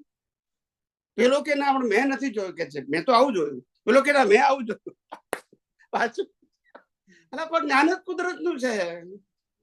કાપનાર કપાવનાર બે ની અવસ્થા માત્ર, તો પછી વાંધો શું છે? પણ મેં જુદું જોયું તમે, તો પછી ભાગલા. રિલેટિવ સત્ય આવે ત્યાં ભાગલા ના પડે એવું બને જ નહીં. પડે જ. ગમે તેનું જ્ઞાન ના હોય, રિલેટિવ સત્ય આવ્યું. ગીતાનું જ્ઞાન આવી ગયું કૃષ્ણ ભગવાનનું, એટલે ભાગલા પડ્યા છે, અનેક ભાગલા. હવે કે કૃષ્ણની ગીતા આ જુદી સમજાવે, આ જુદી સમજાવે, આ જુદી સમજાવે. રામાયણ આ જુદી સમજાવે, આ જુદી સમજાવે, આ જુદી સમજાવે. બોલતા નથી. કારણ કે વ્યક્તિનું જ્ઞાન કોનું? કોની ગીતા, કોનું રામાયણ? કે મોરારી બાપુની? બોલતા નથી. ખ્યાલ આવ્યો? કોની રામાયણ? તો કે પેલા કોણ? રામાનંદ સાગર ની. કોની રામાયણ? તો પેલા કોણ? વાલ્મીકી ની. હવે કેટલી રામાયણ એ જ ખબર નથી પડતી. ના, આપણા બધાની વ્યક્તિગત રામાયણ તો જુદી પાછી. બધાની રામાયણ જુદી પાછી. આમાંથી ક્યારે ભારત ના નીકળ્યા બાપા? આપણે કોઈના જીવનની રામાયણ જોવા નથી નીકળ્યા. આપણે તો આ રામાયણ જે ચાલી રહી છે એનાથી મુક્ત રહી અંદરના પરમાત્માને ઓળખવા માટે નીકળ્યા છે. આ રામાયણોમાં ઊંડા ઉતરવા. રામાયણ બધી જ કુદરતની છે, જેની હોય તેની. આ બધાનું જીવનની રામાયણ કોની છે? કુદરતની છે. બીજ આપણું, પણ આ ફળ કોના? બોલો ને. એમાં ઊંડા ઉતરવાનું. નવા છે ને એટલે કુદરત, કુદરતી કાનૂન ને કુદરતી રચના થોડુંક સમજાવો. જુએ છે. સાંભળો છો? પણ ના સમજાય તો પૂછજો. આપણું આ ઓપન ડિસ્કશન છે. આવું પૂછાય કે ના પૂછાય એવું માનવાનું. હું બધા પ્રશ્નોના જવાબ આપીશ. એક કે પ્રશ્ન ઉડાડી દઈશ નહીં. અને તમને સમજાય નહીં ત્યાં સુધી જવાબ આપીશ. એવું નહીં કે જવાબ આપી દો, ચલો પ્રશ્ન નંબર 2, પ્રશ્ન નંબર 3. જો બોલતા નથી સમજી ગયા. પ્રશ્ન નંબર 1 પતી ગયો. પ્રશ્ન નંબર 2 પેલો કે જવાબ નહીં. હવે બીજી આવી પતી ગયો. હવે તમારી વાર્તા પતી. એમ જવાબ ચાલે સાહેબ. You have to convince the person. satisfy the person. It is not like an answer. You have to convince him. That is to be called an answer. એને જવાબ કેવા સામે માણસ સમજે તો નહીતર ઇન્ફોર્મેશન કહેવાય કે જેને સમજાય નહીં તો કામ પર લાગવાની નથી. યસ કે નો? નિગોદમાંથી આત્મા જ્યારે વ્યવહારમાં આવે છે તો વ્યવહારમાં આવ્યા પછી બુદ્ધિ ડેવલપ થાય. બુદ્ધિ ડેવલપ થયા પછી એનું ડેવલપમેન્ટ થાય. હવે ઘણા લોકો એમ કહે છે કે ભાઈ જે આત્મા છે એ અમુક વર્ષ પછી પરિપક્વ થાય. એનો મિનિંગ એટલે કઈ દીધું? આત્માની દ્રષ્ટિ પરિપક્વ થાય. આત્મા પરિપક્વ જ હોય. મારું એમ પૂછવાનું છે આત્માને પરિપક્વ શબ્દ લાગુ ના પડે, દ્રષ્ટિને લાગુ પડે, શરીરને પણ ના લાગુ પડે, આત્માને લાગુ ના પડે. શરીર મિકેનિકલ છે અને આત્મા સંપૂર્ણ ચેતન છે. ખાલી પરિપક્વતા દ્રષ્ટિને જ લાગુ પડે, બીજા કશાને લાગુ પડે. ડેવલપમેન્ટ બધું એને લાગુ પડે. ડેવલપમેન્ટ, દ્રષ્ટિ, ઉપયોગ, પુરુષાર્થ, અનુભૂતિ, આ બધા શબ્દો દ્રષ્ટિમાં જ આવે, આને ના આવે. હજુ તો દુનિયાના લોકોને એ જ ખબર નથી કે શરીરને જ્ઞાન ના હોય, તે જ ખબર નથી, બોલતા નથી. એ કે શરીર જ્ઞાની છે પણ પછી બાળવા ના ખરા એમને, જો બોલતા નથી. બોલો ને, રામકૃષ્ણ આવી જ્ઞાની ખરા અને બાળવા ના ખરા. જ્ઞાન બળાય તો પછી મહાવીરને આટલા વર્ષે જ્ઞાન થયું એનો મિનિંગ શું? અનુભૂતિ, નોટ બોડી. બોડીની હાજરીમાં થઈ, બોડીને નહીં. ના ના, બોડીની હાજરીમાં થયું રાઈટ, પણ એ અમુક વર્ષે થયું એનો મિનિંગ શું? ત્યાં સુધી એનું આવરણ હતું. ત્યાં સુધી આપણે જ્ઞાતા આવરણ હતું, આવરણ છૂટ્યું ત્યારે ખુલ્લું થયું. એ તો હોય જ ને સાહેબ. અજ્ઞાનના આવરણ સાથે કેવી રીતે ખુલ્લું થાય? આવરણ તમે બાંધેલું હતું, તોડવાનું તમારે છે. એ તૂટ્યું એટલે ખુલ્લું થઈ ગયું. એટલે એના માટે આપણે કોઈ ડેવલપમેન્ટ કરવાની જરૂર નથી. ભૌતિક ડેવલપમેન્ટની જરૂર છે, આધ્યાત્મિક ડેવલપમેન્ટની જરૂર છે. અને આધ્યાત્મિક ડેવલપમેન્ટ બે જ વસ્તુ આવે, જ્ઞાન અને દર્શનનો ઉપયોગ. બીજું કશું આવતું નથી. મન, વચન, કાયાની કોઈ વાત આવે નહીં આધ્યાત્મમાં.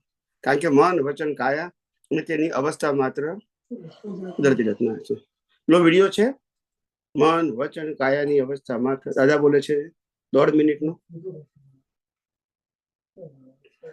તો આત્મા જ્ઞાન છે તો પછી પુરુષાર્થ કોના માટે કરવાનો? હે, આત્મા તો જ્ઞાની જ છે, એને કશું કરવાનું નથી. એને અનુભવવા માટે. પુરુષાર્થ પછી આ કરે, બોડી જ કરે. બોડી પાસે પુરુષાર્થ કરવાની શક્તિ જન્મથી મોત સુધી છે જ નહીં. તો પછી બોડી ફક્ત કર્મના ફળ ભોગવી શકે અને કર્મના ફળનું પેકેજ આયુષ્ય કર્મમાં આવી ગયું. કર્મ પતી ગયા, આયુષ્ય કર્મ પતી ગયું, એટલે આનો રોલ પતી ગયો. બીજા હતા નવી બોડી. પછી આત્માનો અનુભવ કોણ કરે? એ તો સમજવાનું છે. જળ કોઈ દિવસ આત્માનો અનુભવ ના કરી શકે. કરી શકે? બસ તો પછી આટલું સમજાય તો ઘણું છે. જળથી ચેતન ઉપજે, ચેતનથી જળ થાય, એવો અનુભવ કોઈને ક્યારે કદી ના થાય. શ્રીમદ રાજચંદ્ર. જ્યાં કઈ પણ કરવા પણ છે ત્યાં સંસાર છે દાદા ભગવાન. તારે મોક્ષે જવું હોય તો કઈ જ કરવાની જરૂર નથી, ને સંસારમાં ભટકવું હોય તો બધું જ કર કર કર કર કરવાનું છે દાદા ભગવાન. ખ્યાલ આવી ગયો?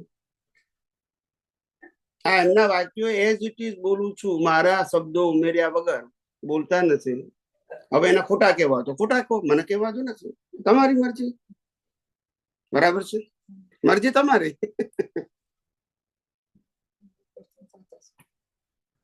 તો કરવાનું શું પણ? એ કહું હમણાં. આપણે કશું કરી શકતા નથી એ સાંભળ્યા પછી કરવાનું શું પૂછે, એક આશ્ચર્ય ના કહેવાય? એ આશ્ચર્ય ના કહેવાય? તમે શ્વાસ તમારી મરજીથી લે, મારે શ્વાસ કઈ રીતે લેવાનું એ પૂછાય? પછી જે ઓટોમોડ સિસ્ટમમાં આપણે શું કોણ પૂછાય? તમે કેટલા મોટા જ્ઞાની થઈ ગયા. સાંભળો હવે.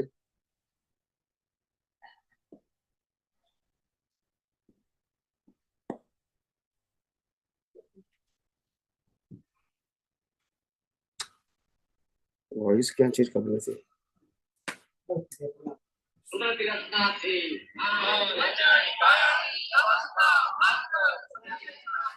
એનો કોઈ બાપોય રચના નથી. દરેકે વ્યવસ્થિત જ છે. Really speaking, કિંચિત માત્ર કરતા થવું છે. બધા અજ્ઞાન દશાના સ્પંદનથી અને તે કુદરતી રચનાથી ઉત્પન્ન થયેલા છે. એનો કોઈ બાપોય રચના નથી. એનો કોઈ બાપોય રચના હોય તો અમને બધાને લઈ લો. માટે કોઈ બાપોય રચના નથી. સાથે જોઈને કહ્યું છે. બોલો, બોલતા નથી હવે. મન વચન કાયની અવસ્થા માત્ર કુદરતી રચના છે અને તે કુદરતી રચના છે. કીધું કે ના કીધું? તો અમે શું કહીએ છીએ? અમે શું કહીએ છીએ? તો પછી ભેદ ક્યાં પડ્યો? બોલતા નથી. ભેદ ક્યાં પડ્યો? આ વાક્ય સનાતન છે કે કોઈ વ્યક્તિનું છે? પણ તમારા વ્યક્તિનું વાક્ય જોઈએ છે તો પછી ભેદ પડશે. તો પછી તમે દુનિયામાં નથી જતા, અમે દુનિયામાં જઈએ છીએ. અમે એમ કહીએ દાદા ભગવાનનું, તો પેલો કે પ્રમુખ સ્વામી આમ કીધું છે, મહાવીર આમ કીધું છે, શિવમાં આમ કીધું છે, રામે આમ કીધું. તમે શું કહીએ પછી? ખોટું કહેવાય? પણ તમે શું કામ એવું બોલો છો કે વ્યૂ પોઈન્ટ પડે એવું? એમ કહું છું, બોલો ને કુદરતી રચના, બોલો ને સનાતન સત્ય. તો ભાગલા કેવી રીતે પડશે? બોલતા નથી. તમારે જ ભાગલા પડવા છે. તો પછી તમે બહાર ફરતા નથી એટલે તમને ખ્યાલ ના આવે. અમારી પાસે સાયન્ટિસ્ટો આવે છે, જેવું વ્યક્તિનું નામ બોલીએ ને અમારી વાત ના સાંભળે. અમારે વ્યૂ પોઈન્ટ ની જરૂર, અમારે યુનિવર્સલ ટ્રુથ જોઈએ છે. વ્યક્તિ દ્વારા ભલે વ્યક્તિ થયો, વ્યક્તિ માલિક હોવો જોઈએ નહીં, એવું અમારે વિજ્ઞાન જોઈએ છે. વિજ્ઞાન ભલે કોઈ વ્યક્તિ અનુભવેલું હોય, એનો વાંધો નથી, પણ એ માલિક ના હોવો જોઈએ. એ છે અને અનુભવ્યું છે એ અમને કહો, પણ એમનું હોય તો અમને ના કહેશો. ના સમજાય તો પછી વ્યૂ પોઈન્ટ છે. તમે એમ કહો કે આ મગનબીનું છે, એ મગનબી જન્મ્યા નતા એ પેલા નતું ને. જો બોલતા નથી તો સનાતન કહેવાય? બસ તો પછી એવું જ્ઞાન અમારે જોઈતું નથી કે છે. બોલતા નથી. સનાતન એટલે હતું છે ને. રામ ગયા, કૃષ્ણ ગયા, મહાવીર ગયા, એના પહેલા હતું. ઋષભદેવ ભગવાનના પહેલા હતું જ્ઞાન. સનાતન આજે છે અને ભવિષ્યમાં. હા કે ના તો બોલો. તમે જાતે ભાગલા પાડો છો તો કોઈ શું કરે? તમે તો બહાર ફરતા નહીં એટલે તમને ખ્યાલ ના આવે ને. લોકો કેવા કે આ પ્રશ્ન પૂછે છે. જ્યાં તમારી ભાગલાની વાત આવી તરત જ વાત સ્ટોપ થઈ જાય. કારણ કે તમે જે વ્યૂ પોઈન્ટ કહો એની પાસે વ્યૂ પોઈન્ટ ના હોય તો તમારી વાતની વેલ્યુ શું રહી? તમારી વાતની વેલ્યુ શું રહી પછી? ખ્યાલ આવ્યો? તમે જ બોલ્યા, ભાગલા પાડ્યા, તો પછી એ ભાગલા ના પડે? આ ભાગલા પાડવાનું કારણ તમારી વાણી જ છે. માટે ભગવાન મહાવીરને કેવું પડ્યું કે મારી પાટ ઉપરથી 9 નવડા નરકે જવાના છે. મહાવીરે પોતે કેવું પડ્યું, કારણ કે હું કઉ છું એનાથી ઊંધું કહેશે, નામ મારું દેશે, માર્ગ બતાવશે પાપ પુણ્યનો અને કહેશે મુક્તિનો માર્ગ છે. મેં ના કીધું હોય એ કહેશે મારા નામથી. હવે શું થાય? જે 24 તીર્થંકર માંથી એક તીર્થંકરે મંદિર ના બંધાયું, એ મંદિર બનાવવાની વાત કરે? બોલતા નથી. બોલો ને. એને મુક્તિ માટે છે. મુક્તિ માટે તો એ લોકો ના બંધાવે. તમે મંદિર બનાવો, 1,000 બંધાવો. મુક્તિનો માર્ગ કેમ કહો છો? પુણ્યનો માર્ગ છે, ધર્મનો માર્ગ છે. ઓકે, પણ તમે મુક્તિનો માર્ગ બતાવો. તેનું યુ સ્પીક રોંગ. આવડી પ્રવૃત્તિના wrong interpretation. Then you are responsible. તમે એમ કહો પુણ્યનો માર્ગ છે તો કરેક્ટ છે. કોઈ પણ મંદિર હોય, પુણ્યનો માર્ગ છે, ઉપાસનાનો માર્ગ છે, પૂજાનો માર્ગ છે, આરતીનો માર્ગ છે. ટૂંકમાં કોઈ પણ શુભ ક્રિયા કરવાથી પુણ્યનો માર્ગ છે, એમાં કોઈને ક્વેશ્ચન. પણ તમે પુણ્યના માર્ગ ને મુક્તિનો માર્ગ બતાવો. એક બાજુ બંધન ને એક બાજુ મુક્તિ, બેનો વેર પડે? પાપ અને પુણ્ય બે બંધન નહીં, તો બંધનના માર્ગ ને મુક્તિનો માર્ગ કહેવાય? વિચાર, તમારી વિચારસરણી તો જુઓ. બોલતા નથી. બોલો ને. બંધનના માર્ગ મુક્તિનો માર્ગ કહેવાય? પાપ અને પુણ્યનો માર્ગ એટલે કયો માર્ગ કહેવાય? બોલો ને. તો એને મુક્તિનો માર્ગ કહેવાય? આપણે કઈ દિશામાં જઈ રહ્યા છે? આપણે એટલે આપણી સમજણ. તમને તો ખ્યાલ ના આવે કે એક ખોટું રોંગ ઇન્ટરપ્રિટેશન એ તમારી કેટલી જવાબદારી ઉભી કરે છે. When you misguide the 1%, you are responsible. Guide કરો, જેમ છે તેમ બોલો કે ભાઈ તું મારા કહીશ તો પુણ્ય બંધાશે, તું પૂજા કરીશ તો પુણ્ય બંધાશે, તું આરતી કરીશ તો પુણ્ય બંધ. કોઈને વાંધો નથી. This is the fact. પણ તું આરતી કરીશ તો મોક્ષે જશે, નોટ ફેક્ટ. બંધનનો અને મુક્તિનો માર્ગ એક હોય જ નહીં કોઈ દિવસ. હવે સમજાય છે મારી વાત? બંને સબ્જેક્ટ કેવા છે? જેને જન્મ મરણથી મુક્ત થવું છે એના માટે મુક્તિનો માર્ગ છે. જેને હજુ પુણ્યનો માર્ગ કમાવો છો એના માટે સંસારનો માર્ગ છે. કોણ ના પાડે છે? પણ તમારે સંસાર બી જોયો છે, મોક્ષે જોયો છે. મળે બે? તમે જ કન્ફ્યુઝ છો. તમારે શું જોયે છે? તમારે જોયે છે શું? એવું જરૂરી ખરું કે ભાઈ રિયલ ડેવલપમેન્ટ અને રિલેટિવ ડેવલપમેન્ટ બંને પેરેલલ ચાલવા જોઈએ? રિલેટિવમાં ડેવલપમેન્ટ શબ્દ વપરાતો નથી, કારણ કે આ બર્થ પૂરતો જ હોય છે. એ આધ્યાત્મિક તરફ છે, બંને પેરેલલ ચાલે ખરા? રિલેટિવમાં ડેવલપમેન્ટ શબ્દ વપરાય જ નહીં, કહું છું. બીજનું ફળ. તમે ડોક્ટર બન્યા ને, ગોલ્ડ મેડાલિસ્ટ થયા, બીજનું ફળ છે. This is not your individual power. માટે ડેવલપમેન્ટ ના કહેવાય. નેક્સ્ટ બર્થમાં સાથે નહીં આવે. ને આધ્યાત્મિક ડેવલપમેન્ટ હજારો વર્ષ સુધી સાથે આવશે, કારણ કે સનાતન સત્ય કાયમ માટે એક જ હોય છે. હું દેવગતિમાં જઈને હું લાખ વર્ષ પછી પાછો ડેવલપમેન્ટ મારું હોય અને હું દેવગતિમાં ગયો તો અહીંયા આવો ત્યારે એ જ ડેવલપમેન્ટ મને કામ લાગશે, કારણ કે સનાતન સત્ય એ જ રહેવાનું. યસ કે નો? ના ભૌતિક ડેવલપમેન્ટ તો આ અવતાર પછી આવતા અવતારમાં બદલાઈ જવાનું. આજે તમે એન્જિનિયર બન્યા છો, નેક્સ્ટ બર્થમાં કામ લાગે? ના લાગે. આજે તમારે આ અવતારમાં તમે આઈટી ના પ્રોફેશનલ હોય, 5 વર્ષ જોબ ના કરો, ના કામ લાગે, તમારું જ્ઞાન ગયું, આ અવતારમાં જ જતું રહ્યું. તો પછી નેક્સ્ટ બર્થ ની ક્યાં વાત રહી? એટલે એને ડેવલપમેન્ટ વ્યવહારમાં તમે બોલો એનો વાંધો નથી, પણ ખરેખર ડેવલપમેન્ટ કહેવાતું નથી. આ અવતારના અનુભૂતિ તરીકે કામ લાગે, આ અવતાર પૂરતું લાગે, નેક્સ્ટ બર્થમાં હાથે ના આવે, કારણ કે સનાતન નથી. જે વસ્તુ પરિવર્તનશીલ હોય શું કરવાની સાહેબ?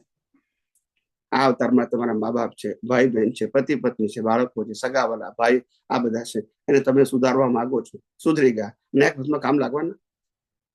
તો પછી મહેનત નો મતલબ શું છે? સનાતન કયા આધારે ડેવલપ ફોરવર્ડ થાય? સનાતન છે જ ને. તમે જે સનાતન સત્ય આજે સમજાય, નેક્સ્ટ બર્થમાં એ જ છે. એટલે મારું વિઝન ડેવલપ થાય, બદલાતું. એટલે સનાતન સત્યમાં તો ડેવલપમેન્ટ લાગુ પડે. ત્યારે તો મોક્ષ નો માર્ગ કીધો. આમાં ક્યાં ડેવલપમેન્ટ છે? ભાઈ આજે તમે અબજોપતિ છો, નેક્સ્ટ બર્થમાં તો તમે ભિખારી થઈ જશો, તો એને કામ શું લાગશે બધું? આજે તમે પ્રોફેસર છો અને નેક્સ્ટ બર્થમાં તમે અભણ થવાના, તો કામ શું લાગવાનું? આ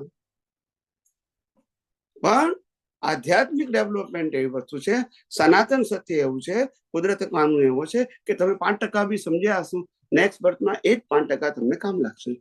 કારણ કે કુદરતનું કાનૂન એક જ છે, તમે એક વખત કુદરતની એક્ઝામમાં જેટલા % પાસ થયા ફોર પરમેનન્ટ, તમે ફેલ ના થાવ, 5 4% ના થાય, 6% ભલે ના થાય, એનો ઉપયોગ ના કરો તો, પણ 5 ના 4 ના થાય, 4-5% તમે મેચ્યોર થઈ ગયા, કુદરતની એક્ઝામમાં પાસ થઈ ગયા. કુદરત તમને ફેલ નહીં કરાવે, એને ડેવલપમેન્ટ કહેવાય. આમાં તો ડેવલપમેન્ટ છે જ નહીં. પાપ અને પુણ્ય ડેવલપમેન્ટ છે, એ 4 ગતિમાં ફરવા માટે છે. દેવગતિમાં જઈને પાછું આવવાનું, પુણ્યવાદીને અબજોપત થઈને પાછું મરી જવાનું. તો એ ફાયદો શું થયો એમાં? 50, 60, 70, 80 વર્ષ પછી પાછા 0. બોલતા નથી.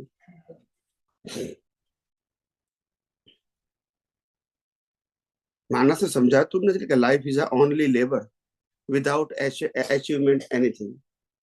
આ જીવનમાં મજૂરી કરીને શું લઈ જવાનું? કશું નહીં. મહેનત છે એમને કહું કશું નહીં માટે.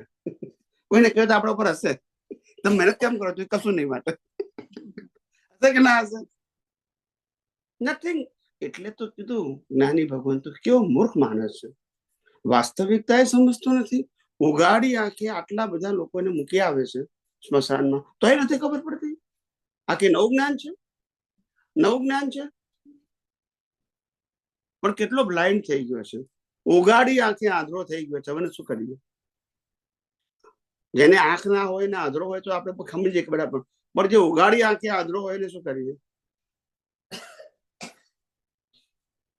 બધાને ખબર છે આપણે કે આટલા મૂકી કશું લઈ ગયા નથી, પણ તો આપણને લાગે ના હું તો લઈ જવાનો છું. એનો કઈ મતલબ ખરો? કે કોઈ મતલબ ખરો? જે વસ્તુ ખુલ્લી આંખે તમે જોઈ શકો છો એ તમે સ્વીકારતા નથી. સ્વીકારવાનું કહું છું, ત્યાગ કરવાનું સ્વીકારો તો ખરા. આ બોડી બાળવાનું છે માટે મારું નથી એક્સેપ્ટ કરવામાં વાંધો શું છે? હું એક્સેપ્ટ કરવાનું કહું છું, બોડીને હળગાવવાનું નથી કહેતો.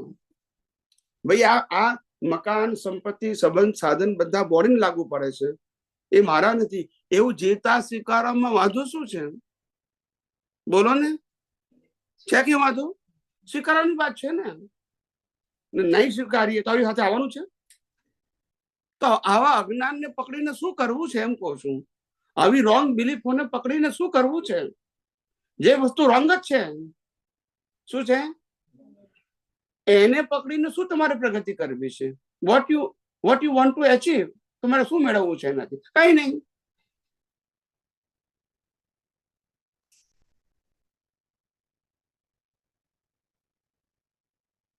શ્રીમદ રામજીએ કેટલું સુંદર કીધું, સૌ સાધન બંધન થયા, રહ્યો ન કોઈ ઉપાય. સૌ સાધન, ઓલ, સૌ સાધન બંધન થયા, રહ્યો ન કોઈ ઉપાય. સત સાધન સમજ્યો નહીં, ત્યાં બંધન શું જાય. સત સાધન એટલે સમ્યક જ્ઞાન ને સમ્યક, એ બંને સનાતન સત્ય ઉપર આધારિત છે, રિલેટિવ સત્ય ઉપર આધારિત. એ માટે સત સાધન કહેવાય. સત એટલે ક્યારેય બદલાય નહીં, ને સત્ય એટલે વારંવાર બદલાયા કરે. સત્ય બદલાય, સત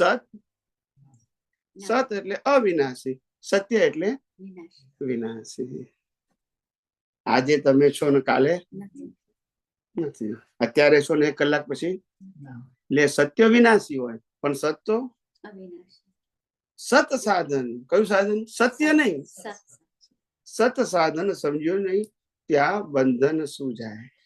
એ ના સમજો તો બંધન કેવી રીતે જાય? કેવી કેવી ક્લિયર વાતો કરે છે જ્ઞાની ભગવાન તો. પણ આપણને સમજાતી નથી કે સમજવી નથી તો કોઈ શું કરે? બોલો ને, એમાં કે વાંધો બચકો લાગે છે? એમાં કે મારું તારું આવે? ખ્યાલ આવ્યો? અમે તો એવી જગ્યાએ સત્સંગ કરીએ છીએ, તમારી આશ્ચર્ય થાય, જ્યાં 400 500 માત્ર જૈનો હોય, માત્ર વૈષ્ણવો હોય, માત્ર સ્વામિનારાયણ વાળા જ હોય, ત્યાં અમારે સત્સંગ કરવાનું. અમારી એક પણ વાતની અંદર પાર્ટીશન ના ઉભું થાય. શું ના ઉભું થાય? પાર્ટીશન. સમજાય છે? સનાતન સત્ય કેવું છે, આપણે સાંપ્રદાયિક સત્ય નથી કેવું. એ લોકો પાસે ભલે સાંપ્રદાયિક છે, આપણે વાત એવી કરીએ કે ભાગલા જ ના પડી શકે. યસ કે નો? પણ તમે બોલો જેવું તો ભાગલો પડે જ ને પેલો. ખ્યાલ આવ્યો? તમારી ભાષા જ એવી છે, એની પાસે તમારી સમજણ પણ એવી છે. સમજાય છે કે નહીં? એક ભાઈ હતા અમારા, તો જૈન ભાઈ, તો એને કીધું કે અમે તો વિતરાગ પરમાત્માની આરતી ઉતારીએ છીએ, એટલે અમારો મોક્ષ નક્કી થવાનું, અથવા મોક્ષ માટે અમને હેલ્પફુલ થશે. મેં કહું તમે વિતરાગની આરતી નથી ઉતારતા, વ્યક્તિની આરતી ઉતારો છો. વિતરાગમાં વ્યક્તિ આવતી નથી. વિતરાગ એ દ્રષ્ટિનો વિષય છે, અવસ્થાનો વિષય, અને મહાવીર એ અવસ્થાનો વિષય છે. એ દ્રષ્ટિનો વિષય નથી. મહાવીર એક અવસ્થા છે. શું છે? એક લાઈફ છે, પેકેજ છે, કાયમના નથી. સમજાય છે કે નહીં?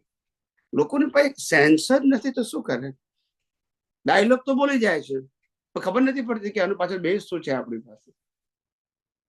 વ્યક્તિની તમે પૂજા કરો છો, વ્યક્તિની આરતી કરો છો, પુણ્ય બંધ થશે, એમાં કોઈ ક્વેશ્ચન નથી મૂકતા આપણે.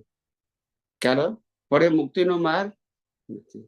મુક્તિના માર્ગમાં તો કરતાપણું, ભોગતાપણું, માલિકીપણું કાઢવું પડશે દ્રષ્ટિમાંથી. શેમાંથી? વ્યવહારમાંથી નહીં. વ્યવહારમાં જે કરવું એ કરો. ખ્યાલ આવે? અમે કહીએ કે મંદિર જવાથી મોક્ષ નથી, પણ અમે આખા વર્ષમાં 1000 મંદિરમાં જઈએ છીએ અને બધાના પ્રૂફ છે, ફોટા, બોલતા નથી. 1 વર્ષમાં 1000 મંદિરમાં અમે જતા આવીશું, દેશમાં અને વિદેશમાં. અમને મંદિર જવાનો વિરોધ છે જ નહીં. એ અમારો ઉદય કર્મ છે, કુદરતી રચના. કે ભાઈ આ સ્વામિનારાયણ મંદિર છે, જવું છે, ચાલો ફ્રી છે. કોઈ ક્યાં ઇસ્કોન નું મંદિર, ચાલો જઈએ આપણે. કોઈ ક્યાં હિન્દુ ટેમ્પલ છે, આપણને વાંધો શું છે? હમણાં બ્રેમ્પટનમાં અમે 4-5 મંદિરમાં જઈએ. ખ્યાલ? તો આપણને શું વાંધો છે? ક્રિયા સાથે દ્રષ્ટિને કોઈ લેવા દેવા નથી, પણ ક્રિયાને કુદરતી રચના જોતા આવડવું જોઈએ. તો તમે મુક્ત છો. મેં કર્યું તો પછી બંધાયેલા છો. બસ. સમજાયું કે નહીં? તમારું તો મન બંધ થઈ ગયું લાગે છે. તમે એટલા બધા ખોઈ ગયા કે હવે કેવું શું આપણે? 4 કોરથી જડબે સલાક બંધાઈ ગયા. મેં બોલવાની ક્યાં ના પાડી? મેં કીધું તમારે જે બોલવું હોય, જે પૂછવું એ પૂછો. પ્રતિષ્ઠિત આત્માનું પૂછતા હતા ને? એ તો જવાબ આપ્યો ને. પ્રતિષ્ઠિત આત્મા એટલે પ્રતિષ્ઠા કરનારો, એમાં શરીર અને મૂળ આત્મા ના આવે. ઈગો, મન, ચાર્જ મન. શરીર એ મિકેનિકલ છે અને control and govern by nature. આત્મા છે એ પોતે જ અનંત શક્તિ વાળો છે. માટે પ્રતિષ્ઠા કોણ કરે? આ બેની વચ્ચે વાળો, જેનું નામ પ્રતિષ્ઠિત આત્મા કહેવાય, લાય અહંકાર કહેવાય, મિશ્ર ચેતન કહેવાય, બાવો કહેવાય, જે કે નામ આપવા હોય. પ્રજ્ઞા એ જ કહેવાય. પુરુષાર્થ વાળો બધો ભાગ વચ્ચે આવે. શરીર અને આત્મા બેમાં ના આવે. પુરુષાર્થ શબ્દ શરીરને અને આત્માને લાગુ પડે નહીં. બસ. શરીર એ કર્મ ભોગવવાનું સાધન માત્ર છે અને આત્મા કેટાલિસ્ટ અને પુરુષાર્થ કરનાર આ બેની વચ્ચે છે. જ્ઞાન દર્શન વાળો, મિથ્યા હોય કે સમ્યક હોય, પણ પુરુષાર્થ એ જ કરે વચ્ચે વાળો, જે આંખોથી જોઈ શકાય નહીં. શું કીધું? આંખોથી જોઈ શકાય નહીં, એ પુરુષાર્થ કરવા વાળો. જોઈ શકાય બધું કુદરતી રચના. શું કીધું? જે પણ જોઈ શકાય એ બધું કુદરતી રચના. મન જોઈ શકાય તોય કુદરતી રચના, બુદ્ધિ જોઈ શકાય તોય કુદરતી રચના, અહંકાર જોઈ શકાય તોય કુદરતી રચના, ચિત્ત જોઈ શકાય તોય કુદરતી રચના, વાણી જોઈ શકાય તોય કુદરતી રચના, વર્તન જોવાય તોય કુદરતી રચના, બીજાનું જોવાય તોય કુદરતી રચના. અવસ્થા માત્ર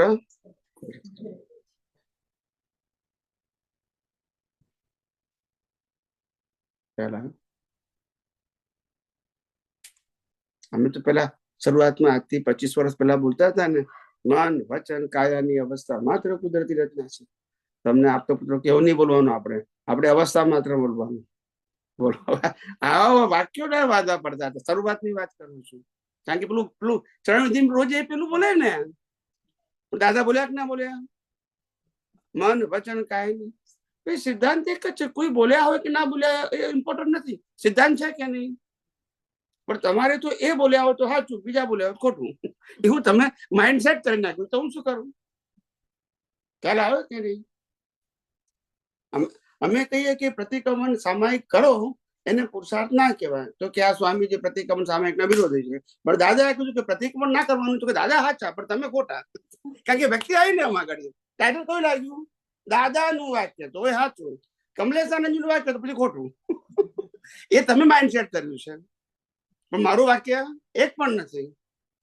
બધું જ કોનું છે? કુદરતનું છે. મેં ક્યારેય નથી કીધું મારું વાક્ય છે. ક્યારેય મેં ટાઇટલ લગાવ્યું નથી. કુદરતનું છે, સનાતન સત્ય. બોલ્યો ભલે હું છું, પણ મારી ઓનરશિપ કુદરતે જે મને બતાવ્યું દર્શનમાં એ જ હું બોલું છું, અને કુદરતનું છે એમ જ કહું છું. પછી દાદાનું એવું જ ને, દાદાનું વાક્ય તો ના જ આવે ને, કુદરતનું જ આવે ને પછી. પણ એના ગયા પછીની દશાની વાત કરું છું, એમની વાત નથી કરતો. એમના ગયા પછી કોનું વાક્ય? એ પછી તો દાદા બસ તો પછી ભાગલા જ થાય. એમની બાજુમાં ક્યાં ભાગલા હતા? એમની હાજરીમાં બધું એક હતું. ભાગલા ક્યારે થયા? એમની તો એ તો દશાવાન પુરુષ હતા, એમનો તો કોઈ પ્રશ્ન જ નતો ને. એમની દશા માટે કોઈ ક્વેશ્ચન જ નથી, અને ઉદય માટે ના હોય. ઉદય તો એમની કુદરતી રચના, દશા તો એમની અદભુત દશા હતી. ખ્યાલ આવી ગયો ને? પણ એમની વાતને એમની પરંપરામાં કોઈ ના સમજ્યું, એનું શું થાય? સમજાય છે કે નહીં? બાપા તો સારા હતા, પણ છોકરાઓ ચારે ચાર કેવા હતા? ચારે દિશા વાળા. બાપા શું કરે? બોલતા નથી. ત્યારે પછી ખ્યાલ આવ્યો. એવું છે. આખી જિંદગી બાપાએ ધંધો શરૂ કર્યો અને જમાયો. શું કીધું? દિવસ રાત જોયા વગર ધંધો કર્યો અને જમાયો બરાબર. પછી હવે મરણ પથારીએ થયા એટલે છોકરાઓને કે છે હવે તમારે ધંધો સંભાળવાનો છે. સંભાળતા હતા જે, પણ હવે હું તમને છૂટ આપું છું. હવે આથી ચારે ચાર જણને સંભાળવાનું. એમ કરતા કરતા કાકા ઘેર બેવા માંડ્યા, અને પછી બહુ સિરિયસ થઈ ગયા. શું થઈ ગયા? સિરિયસ થઈ ગયા. એટલે ડોક્ટરે કીધું કે હવે તમારે માંડ તમે 12 કલાકે કાઢો એમ નથી, 2-4 કલાકમાં ઉપર પહોંચી જાઓ. એટલે બધા છોકરાઓને લાગ્યું કે હવે તો આપણે પિતાજીની પાસે જ રહેવું પડશે. તે ચારે દિશામાં ચાર ગોઠવાઈ ગયા. તો પછી પિતાજીએ પૂછ્યું છોકરાને કે એલા મોટો છોકરો ક્યાં છે? તો ક્યાં તમારા પગ પાસે બેઠો છે. બીજા નંબરનો ક્યાં છે? તો ક્યાં જમણી બાજુ બેઠો છે. ત્રીજા નંબરનો તો કે ડાબી બાજુ છે. ચોથો ક્યાં છે? તો કે માથે બેઠો છે. તો કે દુકાન કોણ ગયું છે? કે છે બોલતા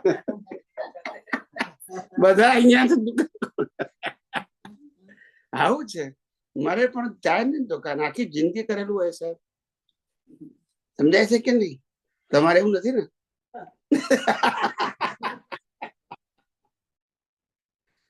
આખી જિંદગી સાહેબ આવી કાઢી છે આપણે બધા, ને એવી અજ્ઞાન માન્યતાથી જીવ્યા છે સાહેબ.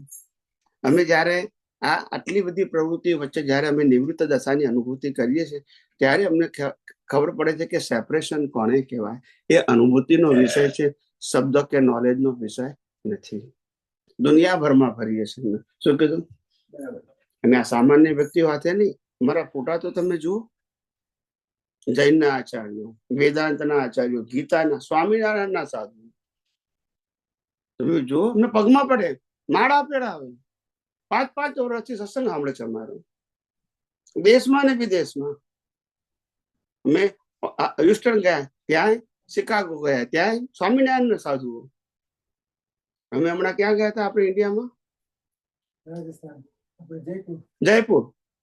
તો સ્વામિનારાયણ મોટું મંદિર હતું. મુકું દર્શન કરવા જઈએ. એમને દર્શન કરવા ગયા, ત્યાં આરતી ચાલતી હતી. મુકો ઉભા રહીએ, આપણે આરતી પતે એટલે જઈએ. તો જેવી આરતી પતી એટલે પેલા સ્વામી મને બોલાયો. એટલે કોઈ કઠેડો હોય ને એની અંદર આપણને ના જવાનું. મને અંદર બોલાયો એટલે હું અંદર ગયો. મને કે જય સચ્ચિદાનંદ. મેં કહું જય સ્વામિનારાયણ. રોજને કહેવું પડે ને. તો મને કે તમે સ્વામી કમલેશ આનંદજી નું કઈ ઓળખી ગયા? અરે કે હું 3 વર્ષ તમારા સત્સંગ સાંભળું છું. કે હવે જિંદગી પહેલી વખત મળ્યા. હવે એક ને તો 1000 દાખલા કહું છું. કારણ કે સનાતન સત્ય છે માટે સાંભળે છે, સાંપ્રદાયિક સત્ય નથી. સાંપ્રદાયિક સત્ય એમની પાસે ભરપૂર છે, બોલતા નથી. યસ કે નો? જ્યાં કોઈની માલિકી વગરની વાણી છે, જ્યાં સનાતન સત્ય સિવાય કોઈ વાત સત્ય નથી, જ્યાં રિલેટિવ સત્યનું અસ્તિત્વ જ નથી, જેની વાતોમાં માટે સાંભળે છે. ખ્યાલ આવ્યો? જૈનના આચાર્ય ભગવંતો તો એટલું ખુશ થઈ ગયા હતા. હમણાં એક ગચ્છાધિપતિ એટલે આચાર્યોના પણ આચાર્ય કહેવાય. ખ્યાલ આવ્યો? આખા ગચ્છના અધિપતિ કહેવાય. એને એવું કીધું કે તમે સ્વામીજી, મને 2 વસ્તુ તમારી બહુ પસંદ પડી. એક તો એ કે તમે દુનિયાના તમામ ધર્મોને ફોર્મેટ કર્યા. આવું કોઈ બોલી જ ના શકે. એક ધર્મને બીજા ધર્મની સરખામણી તમે કરી શકો, પણ બધા ધર્મોને ફોર્મેટ કીધા એટલે વિઝન કેવું તમારું? તમારું વિઝન બિયોન્ડ હોય તો તમે જોઈ શકો ને બધા ધર્મોને, કે બધા ધર્મોને તમે એક જ ફોર્મેટમાં કીધા બધા ધર્મો એક જ ફોર્મેટને ફોલો કરે છે. બધા ધર્મોમાં એક ભગવાનનું ટાઇટલ હોય, એક ગુરુનું હોય, એક મંદિરનું હોય, એક મંત્રનું હોય, શાસ્ત્ર હોય, રિચ્યુઅલ્સ હોય, સંસ્થા હોય, વરઘોડા હોય અને વર્તમાન ગુરુ શિષ્ય હોય. આ બધા ધર્મોમાં હોય. આ તો ફોર્મેટ છે. ફોર્મેટમાં અધ્યાત્મ ના હોય. બોલતા નથી. આવું બોલવું એટલે આખું બોલી શકે? ધાર્મિક વ્યક્તિ બોલી શકે? વિચાર તો કરો કે તમારું વિઝન કેવું કે છે. બધા ધર્મોને કીધું એક જ ફોર્મેટથી ફોલો કરો છો. ત્યારે અને બીજી વસ્તુ એને કહ્યું કે તમે આધ્યાત્મની અંદર બે જ વસ્તુની વાત કરો છો, જ્ઞાન અને દર્શન. બીજો કોઈ તમારો વિષય? આ બે જ ટોપિક, બે જ વસ્તુ ઉપર આટલું બધું બોલવું એ ઇમ્પોસિબલ છે. અમારે ધર્મની આટલી બધી વાર્તાઓ હોય, કહાની હોય, ક્રિયાઓ હોય, બધા ભગવાનની બધી ઇતિહાસ હોય, બધું હોય, ત્યારે અમારું પ્રવચન ચાલે. પણ તમારી પાસે બે જ વાત છે, જ્ઞાન અને દર્શન, શુદ્ધાત્મા ને બાકી બધું કુદરતી રીતના. બીજું કોઈ છે જ નહીં મારી પાસે. યસ કે નો? એના ઉપર તમે આટલી બધી વાત કરો છો, એ હાસ્ય રહેશે. અમારી પાસે આટલો બધો મસાલો છે, તારે વાત થાય છે અમારું. એટલે વિચક્ષણ હોય ને એને ખબર પડી જાય કે આ માણસનું વિઝન કેવું છે. વિચક્ષણ પુરુષ જોઈએ. કેવું છે? ગજબ છે આપની સમતા, વિચક્ષણ સમય સૂચકતા. વિરોધી હોય સામે પણ હસીને દોષ. વિચક્ષણ પુરુષ. દોષ જોઈને શું કરવાનું? અવસ્થા માત્ર દોષ શું જોવાનું? સમજાય છે? ચલો આપણે સમય થઈ ગયો. ક્યાં સત્સંગ શરૂ થઈ જાય છે, ક્યાં પૂરો થઈ જાય છે ખબર પડતી નથી. દાદા કહે છે બધામાં શુદ્ધાત્મા જોવા, એ કઈ રીતે જોવાના? પછી આપણે ખ્યાલ આવવાના છો? ચલો શોર્ટમાં કહી દઉં. પહેલી વસ્તુ એ કે શુદ્ધાત્મા એ જોવાની વસ્તુ નથી. પહેલી વસ્તુ, જોવાની વસ્તુ કોને કહેવાય? જેમાં રૂપ, રસ, ગંધ, સ્પર્શ અને આકાર હોય તો જોવાનું કહેવાય. જેમાં રૂપ નથી, રંગ નથી, ગંધ નથી, સ્પર્શ નથી, આકાર નથી. કઈ રીતે જોશો? બોલતા નથી. ભગવાન બધામાં છે એ રીતે જોશો કઈ રીતે? શબ્દ જ ને કે બીજું કઈ? એટલે શુદ્ધાત્મા એ જોવાની વસ્તુ નથી. શુદ્ધાત્મા લક્ષ રાખવાનું છે કે હું જ ચેતન છું, હું જ અવિનાશી છું, હું જ અનંત શક્તિ વાળો છું. એવી જ અનંત શક્તિ વાળો શુદ્ધાત્મા પ્રત્યેક જીવમાં છે. આ લક્ષમાં રહેવું જોઈએ. જોવાનું નથી. એ કે આંખનો વિષય છે? આંખનો વિષય છે? લક્ષમાં રાખવાનું કે જેવો આત્મા મારામાં છે, ચેતન, અવિનાશી, અનંત શક્તિ વાળો, એવો જ આત્મા બધામાં છે. સામે વાળામાં પણ એ જ આત્મા છે. એ લક્ષમાં રાખવાનું છે. જો કઈ રીતે કહેવાય? તમે કીધું હું તમારામાં શુદ્ધાત્મા છું, કઈ રીતે જોઉં છું? જવાબ નથી તો પોપટના જેમ બોલવાનો મતલબ શું? જવાબ જ નથી તમારી પાસે. પછી જેમાં તમારી પાસે આન્સર જ નથી તો કોપી કરવાનો મતલબ શું છે? ખ્યાલ આવ્યો? જોવાનું એટલે દ્રષ્ટિમાં, લક્ષમાં રાખવાનું. ખ્યાલ આવ્યો? ચાલો આપણે પ્રાર્થના બોલીએ. જય સચ્ચિદાનંદ. હે અંતર્યામી પરમાત્મા,